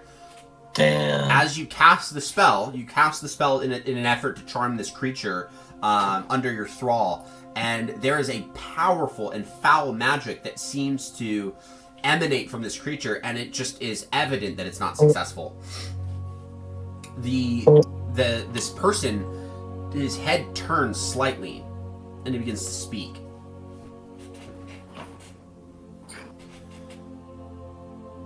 All of us so long looked to the heavens with joy, love, filling our hearts with peace that the Heptathian have won. Hard fought and hard to maintain. Their demands were many, and in faith we obeyed. Our recognition here in Novaria of the danger of the arcane, an assurance in our faith of the well-being of mankind and all mortals. The face turns enough that what you see in the green light of the flame is this swollen and amalgamated, corrupted human flesh that streaks across half of a human face. It's this pulsating, writhing, almost breathing purple skin that looks diseased and just abhorrent. The voice begins to change slightly. They're all lying. And there's this thickness that now enters underneath it. We were promised that there was nothing out there. And you start to notice that as he's turned, and his whole body's not turned, just that part of the head. The arm on that side, you can very easily see that the skin is swelling and it's starting to rip apart the robes, and you see that same purple flesh down his right side. He now has this like Quasimodo hunch to him with the top right shoulder, this bulbous looking like deformity that's now like just swelling. They promised us safety if we obeyed their every command. Saint Tyrannus offered life.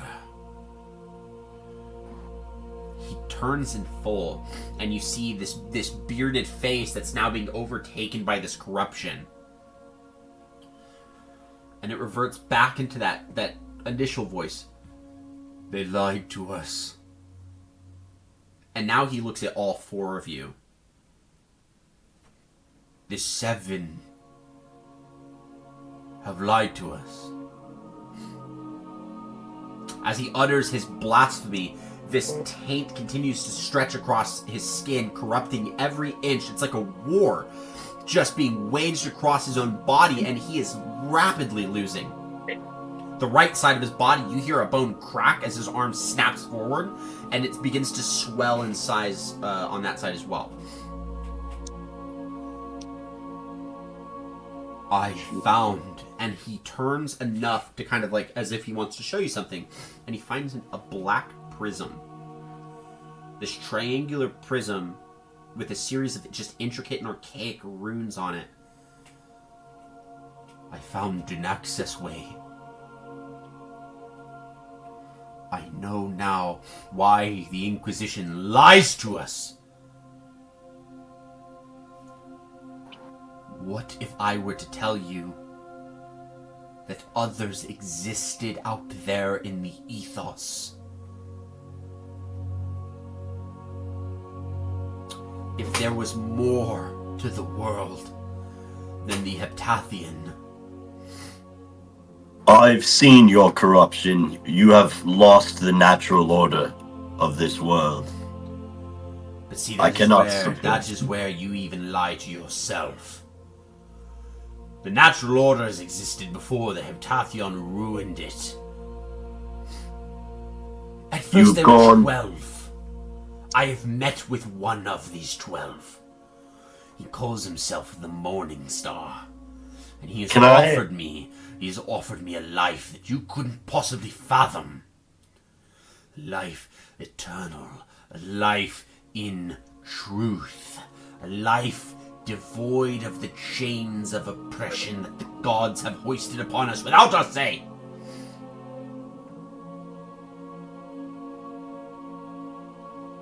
What is good without evil? What is dark without light? I found that light, like the brightest of angels. I spoke with him. I saw him before me. At this point, the last of the war has been waged, and what now stands before you no longer even has human facial features. Just this amalgamation of flesh, muscle, and this like there's like basically a hole in the face with teeth that line around it, and these tentacles are like slipped out of it now as if that's something that would grab something in, and there's a series of like small black eyes that align like a disgusting looking spider kind of across the top of it right over that hole. I've seen a gift, and I offer it to you.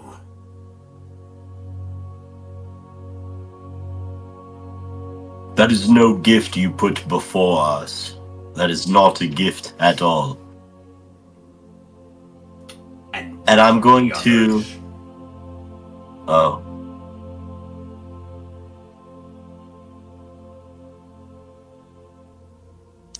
You just stand there in silence? Wait, Sorry, real quick.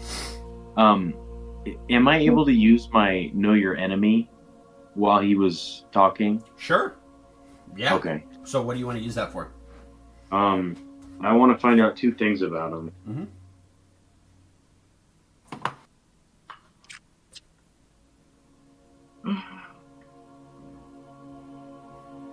Did I write it down? Yes, I did. Sorry.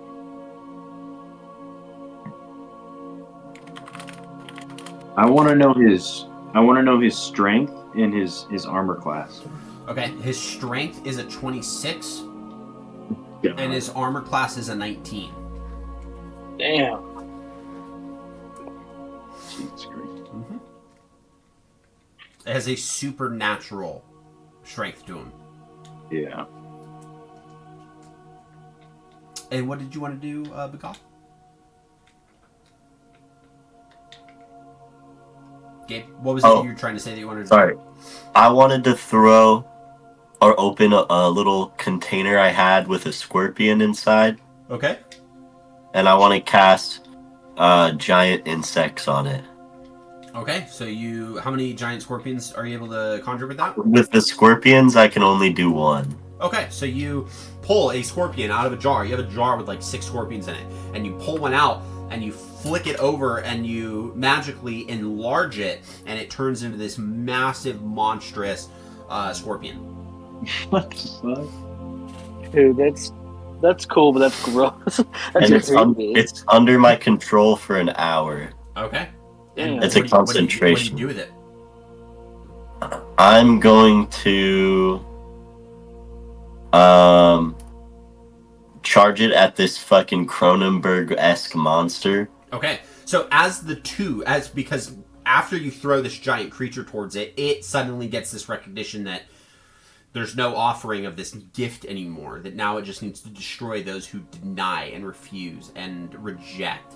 So you throw this giant scorpion towards it, and these two massive entities slam together. And the first thing that you notice right away is that the scorpion makes a series of attacks. It pierces its flesh, it begins to snap at it with claws, and everything heals so swiftly that you're positive it's not taking anything. It doesn't feel a lick of what's being done. But what's important is that its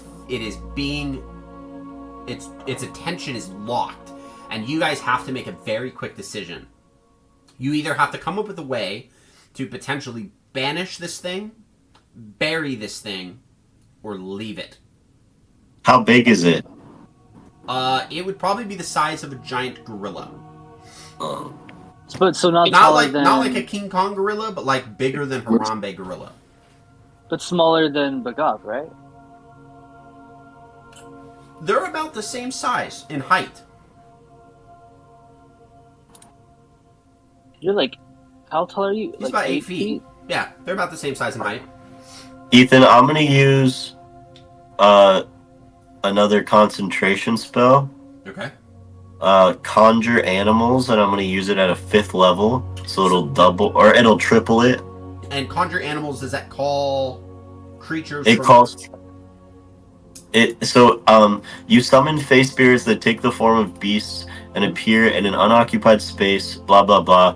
One of the following options: 1 beast of a challenge rating of 2 or lower, 2 beasts of a challenge rating of 1 or lower, 4 beasts of a challenge rating of a half.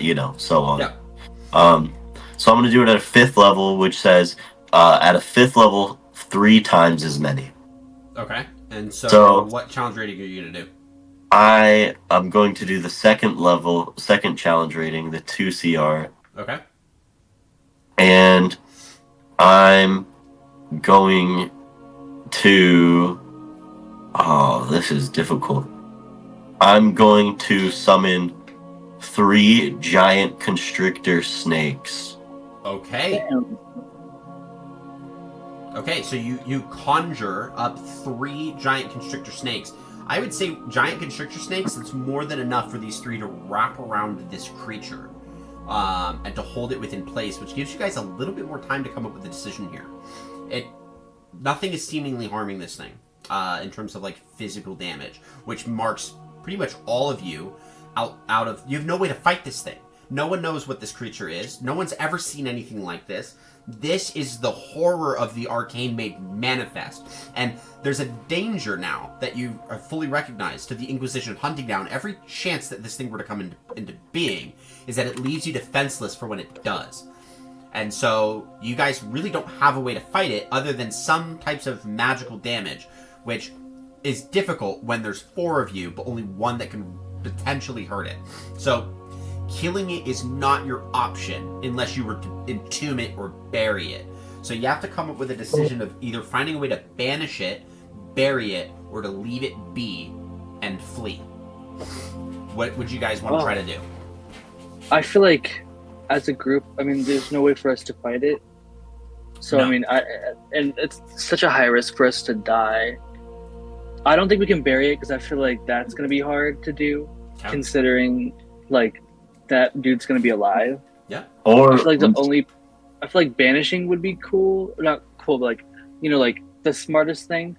Yeah. But I feel like if that fails, then I feel like that's when we should leave. we destroy the staircase and make it crumble on itself. There's a well. So the well is what leads down.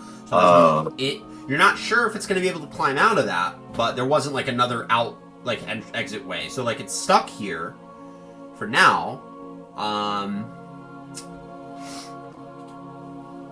So we have a couple options.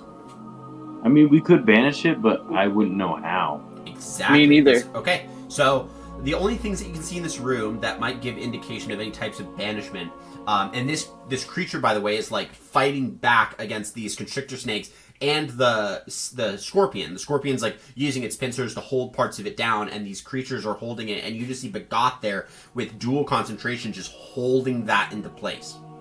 Okay. So we're going to give the rest of the party some time to kind of come up with a few ideas, and then we'll go back to Gabe and have him roll his con checks to see if these let go. So it gives you a little bit of a pressure, a little bit of a timer, but we'll kind of help you guys run some ideas off each other and try to see what we can do. So the very first thing that you can see while he's still holding onto that tightly is that there's that black prism, and there is the green brazier full of flame. And then all the bodies are hooked up on chains. Okay. I mean, I feel like the black prism's probably the best way to go. Okay, so you run up behind the creature and grab the prism.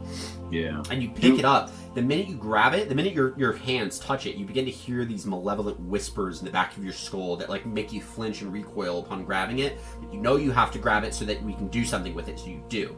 And so it's this like,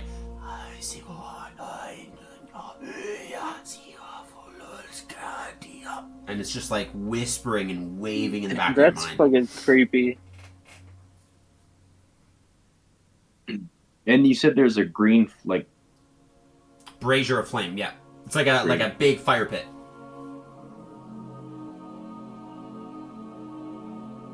Can I move the prism up to the flame? Yeah, it's handheld. Like you could hold it in one hand. Okay. Well, does anything happen if I move the prism towards the flame? Nothing that you can see. Nothing that's evident. But you could. You can move it closer to the flame. That's fine. I kind of want to break it. I know, but last time I did that, the party. It's all in your hands now. literally. You have it in your hands. What do you want to do? Oh yeah, I can't even do anything. Yeah, you are maintaining it. I'm stuck. When he ran over, I'd like to follow him. Yeah, so you're like right next to him. IKL is just like locked in terror. The whole experience has him paralyzed in fear, and he has no idea what to do. And like as you guys are like IKL, he's like IKL is scared. Yes, yeah, like IKL is terrified. No, So what do you guys want to do? I'm gonna release the giant scorpion. What? The giant scorpion, how is it gonna even do anything with Because three bows? he's helping pin it down. Yeah, he's holding it down. Okay. Jack, what are you thinking? I've been watching Dune. Just kidding. I want to break it because it might open a veil, and we can throw them into a different realm. But what if more monsters come because you break it? We don't know the outcome. It's the only idea I can think of. And how are you going to break it? Smashing it into this fire.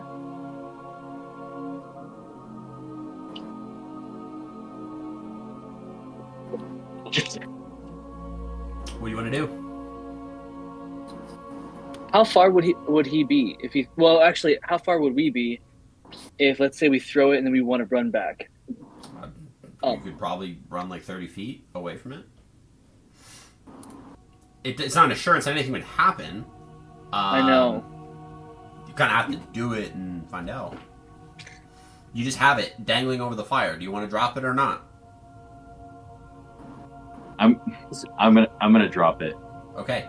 You release the prism. The prism just descends very rapidly. The voices that are in your head go with it. So like you almost hear as if it's traveling down your spine before it touches the flames. And then what you hear inside is this reverberation of this cacophonous screaming, this agonizing wail of terror, of pain, that nestles inside of you, and then like a spike rips out of you. Just in terms of like what it feels like, you feel the pain of this dropping into the fire, and it drops, it burns, and you see this bright green light trace all the runes, and then the entire prism explodes. There's a quick puff of flame, and there's a quick puff. It's not that big, so it's not like the whole room goes boom. It's isolated. The prism goes boom, and there's this like plume of green flame that rises with it. This amalgamation of horror that was once Father Reginald Baird begins to start searing on fire with this green flame.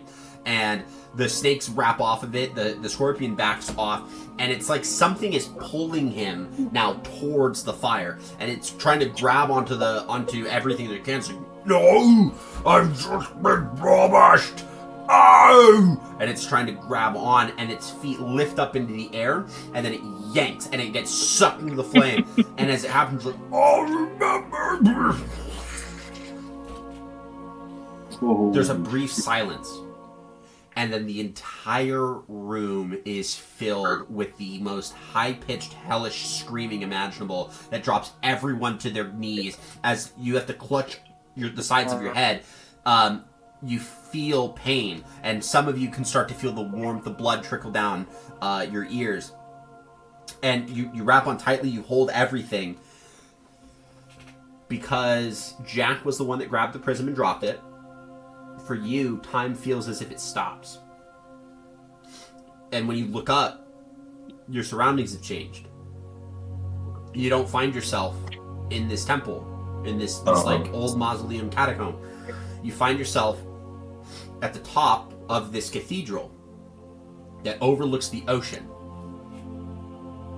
And there's these marble pillars, these beautiful sculptures that depict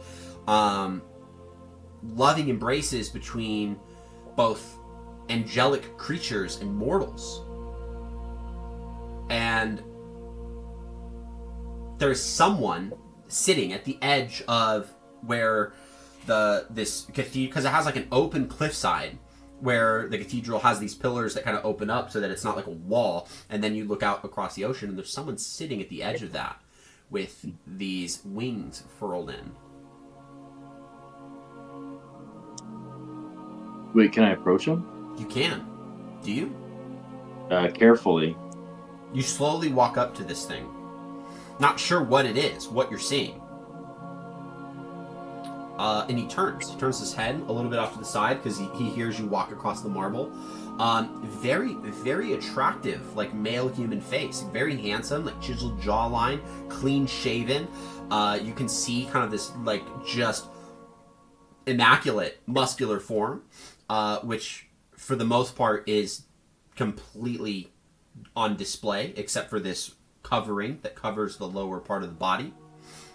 And he turns and goes, "Ah, I didn't think I was going to have any companionship for the while. Do you want to watch the waves with me?" Where am I? "Why, you're in my home." Wait, who are you? "You surely don't know.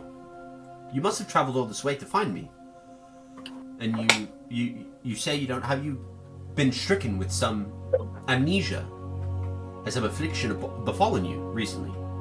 No, I was in a the catacombs, and I took a black prism to banish the creature we were fighting. Oh, my friend, you must have hit your head or something. That sounds awful. I can assure you nothing of the sort is here. Your companionship would be an incredible honor of mine. And he, with an arm out, conjures a plate, like a serving plate that has a goblet of wine on it, in like this vase with some cups, and there's like a series of fruits and some like handheld foods. It kind of sits there and levitates off to the side. You feel free to grab whatever it is that you may need to nourish yourself. And welcome to my abode. This is my illustrious halls. Who are you? Oh, they call me Taragnus. Taragnus? Wait a minute. As in Saint Taragnus?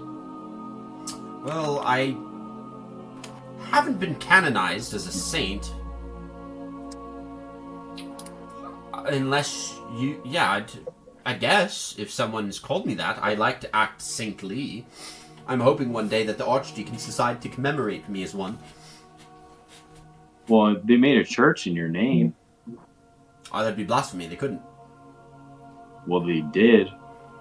Well, that's unfortunate, because that's not going to be too welcomed. I'm not a canonized saint. I can't have anything erected in my honor. But are you sure you haven't fallen sometime recently? I don't think so. Oh, what was your name? Jack. Jack. A simple name. A simple name. Well, Jack, look upon the ocean. And you do for a quick moment in his direction. What do you see?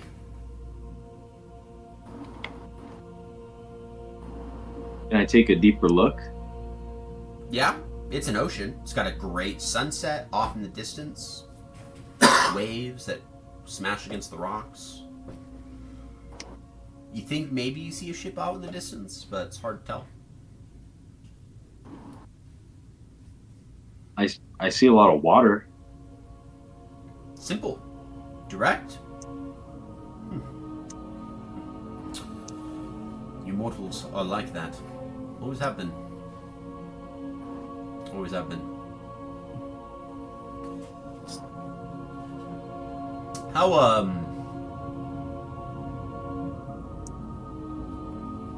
if faced with a decision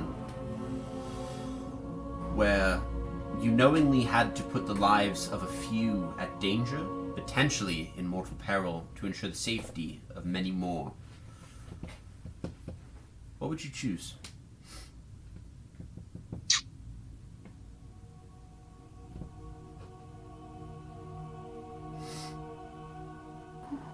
I mean, I would try to save everyone.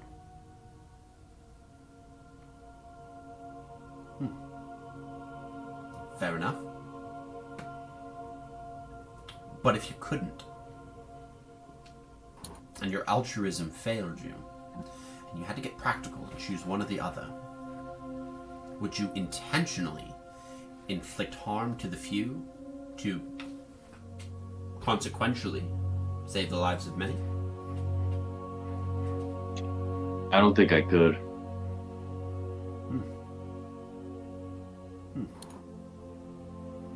Mortals continue to surprise me.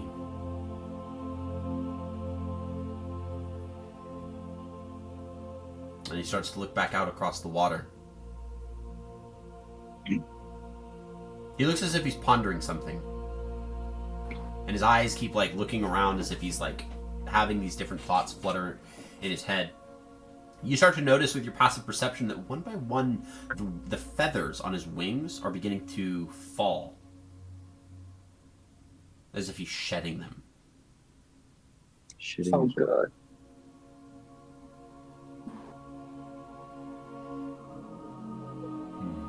He's a fallen angel. This isn't the Morning Star, is it? I feel like it is.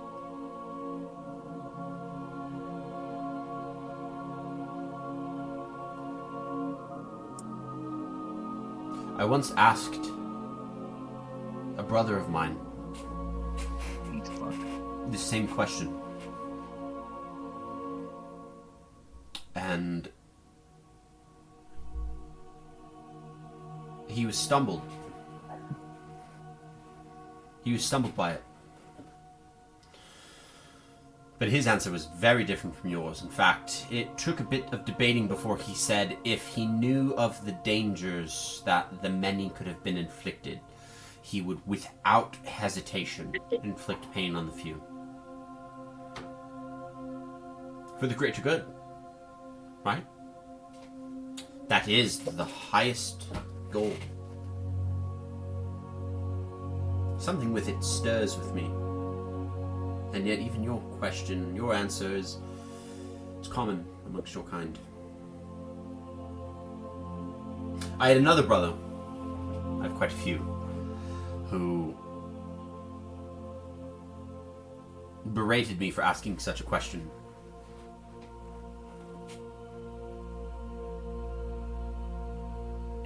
Said that by even daring to ask such a question, that there must have been a part of me that was so disturbed that it needed to be plucked out so as to not bother the rest. As if I was a puzzle. As if parts of me were pieces of a puzzle. Do you want to know where my brother is now? Who dared to make that assumption? He's a broken puzzle. You Shattered killed him? Of sorts. We had a squabble, and The Sundering? he's not whole. Not anymore. Wait, your brother was the original god? Gods. If we are the most powerful, then that is what you mortals call us. Wait a minute. Wait a minute. I want to back up a little bit. Why do you... And I clutch my shield. Oh, there's no need for that. Have I made any indication that I'm here to harm you? I should have been maybe a little bit more upfront. My name isn't Taragnus. I knew that if I were to say that you'd let your guard down. I'm really good at reading people. My real name is Luciferus. They tend to call me the Morning Star. And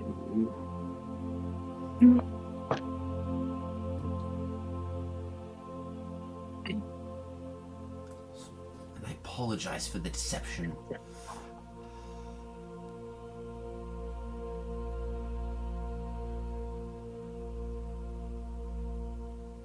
It's important that your kind knows of the truth. That thing that you said earlier, the sundering, you speak of it as if it's some forgotten time. And yet I sit here and I look at these halls and I look at everything that I've built and wonder to myself where it all went wrong. Because I still live in it.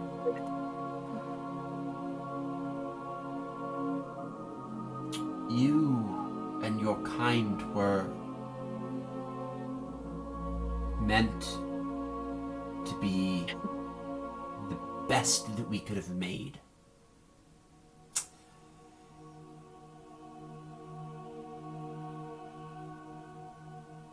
And you're nothing but a failed first draft. Fuck. Oh my god. I said as much to my siblings, with a few who had agreed with me. And there were many more who disagreed, and we fought over it. The only one that I truly got to wound was my brother Zydros. He believed himself to be the font of all knowledge, and I broke his soul, his spirit, the essence of his being. And who knows if he'll ever be made whole again. He'll live with that.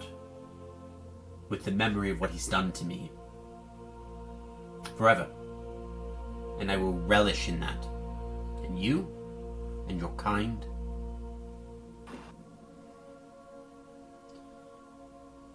One of my biggest regrets that I have on this earth is that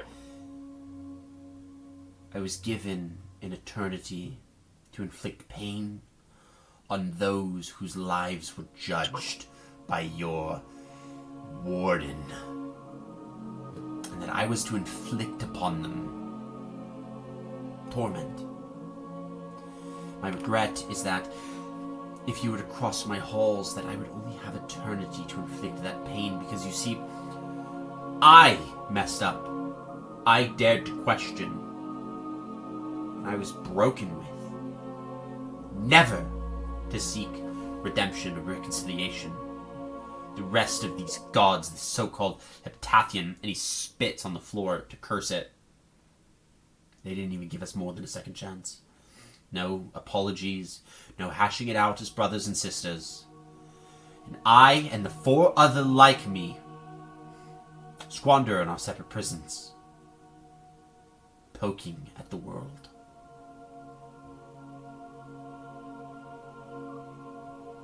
My regret is that because you get a second chance if you stumble, you get to apologize if you've messed up. I don't.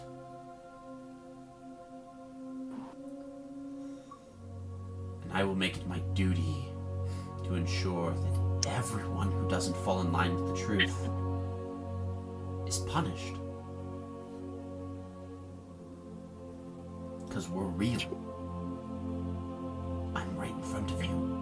He gets up and he stands before you, his wings no longer falling. In fact, as he unfurls it, the color hue changes, and it's these blackened feathers. And it's still feathered, but it's these blackened feathers. He still has this immaculate look to him, but he begins to get this like blackened and red trimmed robe that kind of swirls around him now.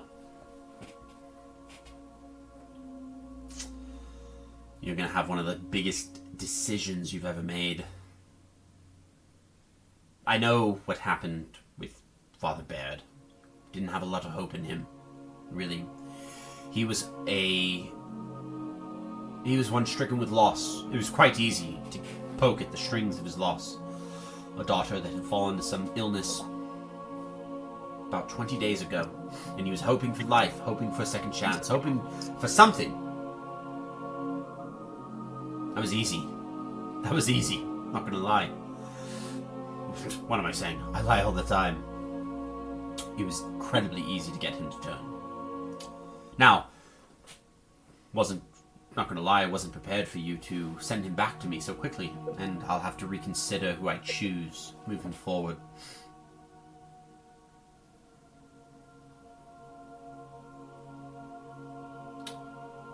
There is a reckoning on the horizon. And you, Jack, are now forever the fool to preach that doom will happen. I have brothers and sisters on my side. We all seek the same thing. We won't stop until it's done. The Navarian Empire, I see for what it is. It's my brother Ronaldier's last chance at surviving in this world. If it falls, the world falls. They're the only ones with the will strong enough to save the many, because they harm quite a few. They throw justice out the window to do it.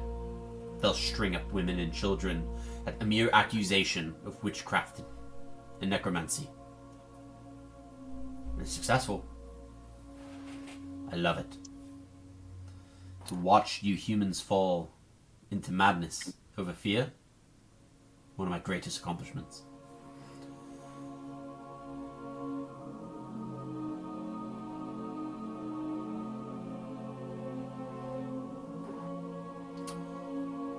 Let me provide you with a parting gift. And as quick as he can, he takes a blade, he rams it through your stomach, he pulls his hand on the back of your head, grabs your skin, and rips your entire flesh from your body.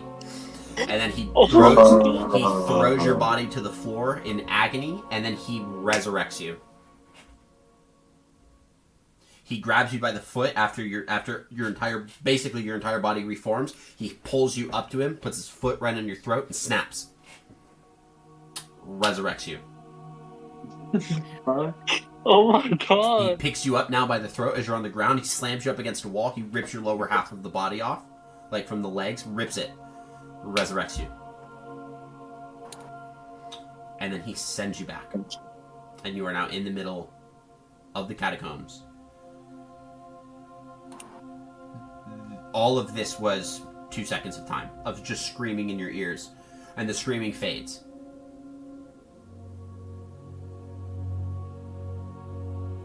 You guys all, Father Baird is dead.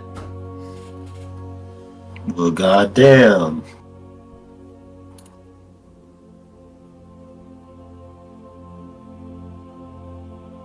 Jack, you are settled with the direct feeling of some of the most essentially, like in essence, pure hatred that you've ever felt in your life. That was directed to you. You've never felt hated more than you did when you were just killed 3 times in a matter of seconds and resurrected. But the name of this morning star, you fear that Father Baird's words were right, that he was true to some degree. But for the moment, you guys are safe. Damn, I don't feel safe. You slowly, right? you slowly leave the temple, taking Ikael with you, who's still locked in fear, and meet with with Tibble,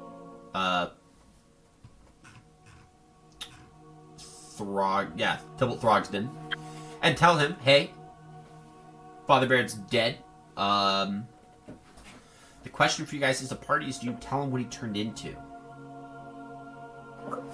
Do you leave out the important bits, or what fully do you let loose? I feel like when it came to the more disturbing facts, I feel like we should keep that between the 3 of us, or the 4 of us. Like, I feel like we should just let them know that he's dead, and yeah, that's that. Yeah, so you not only do you tell Tibble, not only is it he's dead, but the site is incredibly dangerous and you need to seal it off, which they'll do. They'll load up the entire well so that you can't get in there anymore. And obviously he has much to mourn, but they pay you for the job that you've done, and they prepare to send you off to go on whatever next adventure that it is comes your way. The year is 843, and the world will never be the same from this day moving forward. Damn. And that's our one shot. You guys survived, and you won. Woo. Simple. Yeah. Did I survive? Yeah. Did I survive? Yeah. Yeah, yes you did. Who asked that? Katray, Jack. Maybe not mentally. Physically survive. Something like that. So yeah, so that is our one shot into Develdian. So, Jesus. what did you guys think of Develdian? I thought it was super sick. I liked it. Yeah, no, I really like it. I like the whole fractured gods. Yeah. Yeah, so, that was cool. Yeah. So fun little lore bit. That old man that you had saw at the beginning, that was one of the fractured or fragments of Zydros. Oh shit. The good guy, right? He was good. Zydros is one of the Hetathians, so he's a good deity. And he's known as the Fragmented One because he's been broken into 7 very distinct pieces. Because he's got he basically was like the god of all domains, but not like mastered over any domains. And now he's just known as the god of knowledge. And so each fragment contains a specific type of knowledge. And this one was prophecy, divination, to tell you, like, a lot have come here, none returned. So, that was just Yep. Damn. Yeah, fun fact, that was Zydros. That was pretty fucking cool, though. It makes me excited to play like the real thing. It would be a lot of fun. I still have some work to do before I feel confident that we are campaign ready here, and so I'm eager to keep working on it. But I'm glad you guys enjoyed it. I think Nick enjoyed it so much it literally put him out. He enjoyed it as much as a heroine would. He's reacting the same way. He's just nicked out. That's all it is. Yeah. That's funny. So here on the channel or the Couch Cooperative, we're going to be doing a couple Call of Cthulhu one-shots starting next week. So we'll be playing through we have two different adventures, and so we'll actually decide which one we want to do first now. So the first adventure that we have available to play is called the Necropolis. Let me go really quick to the Necropolis and see if I can find an introduction. Yeah, so the title says The Necropolis. Uncover terrifying secrets in the sands of Egypt.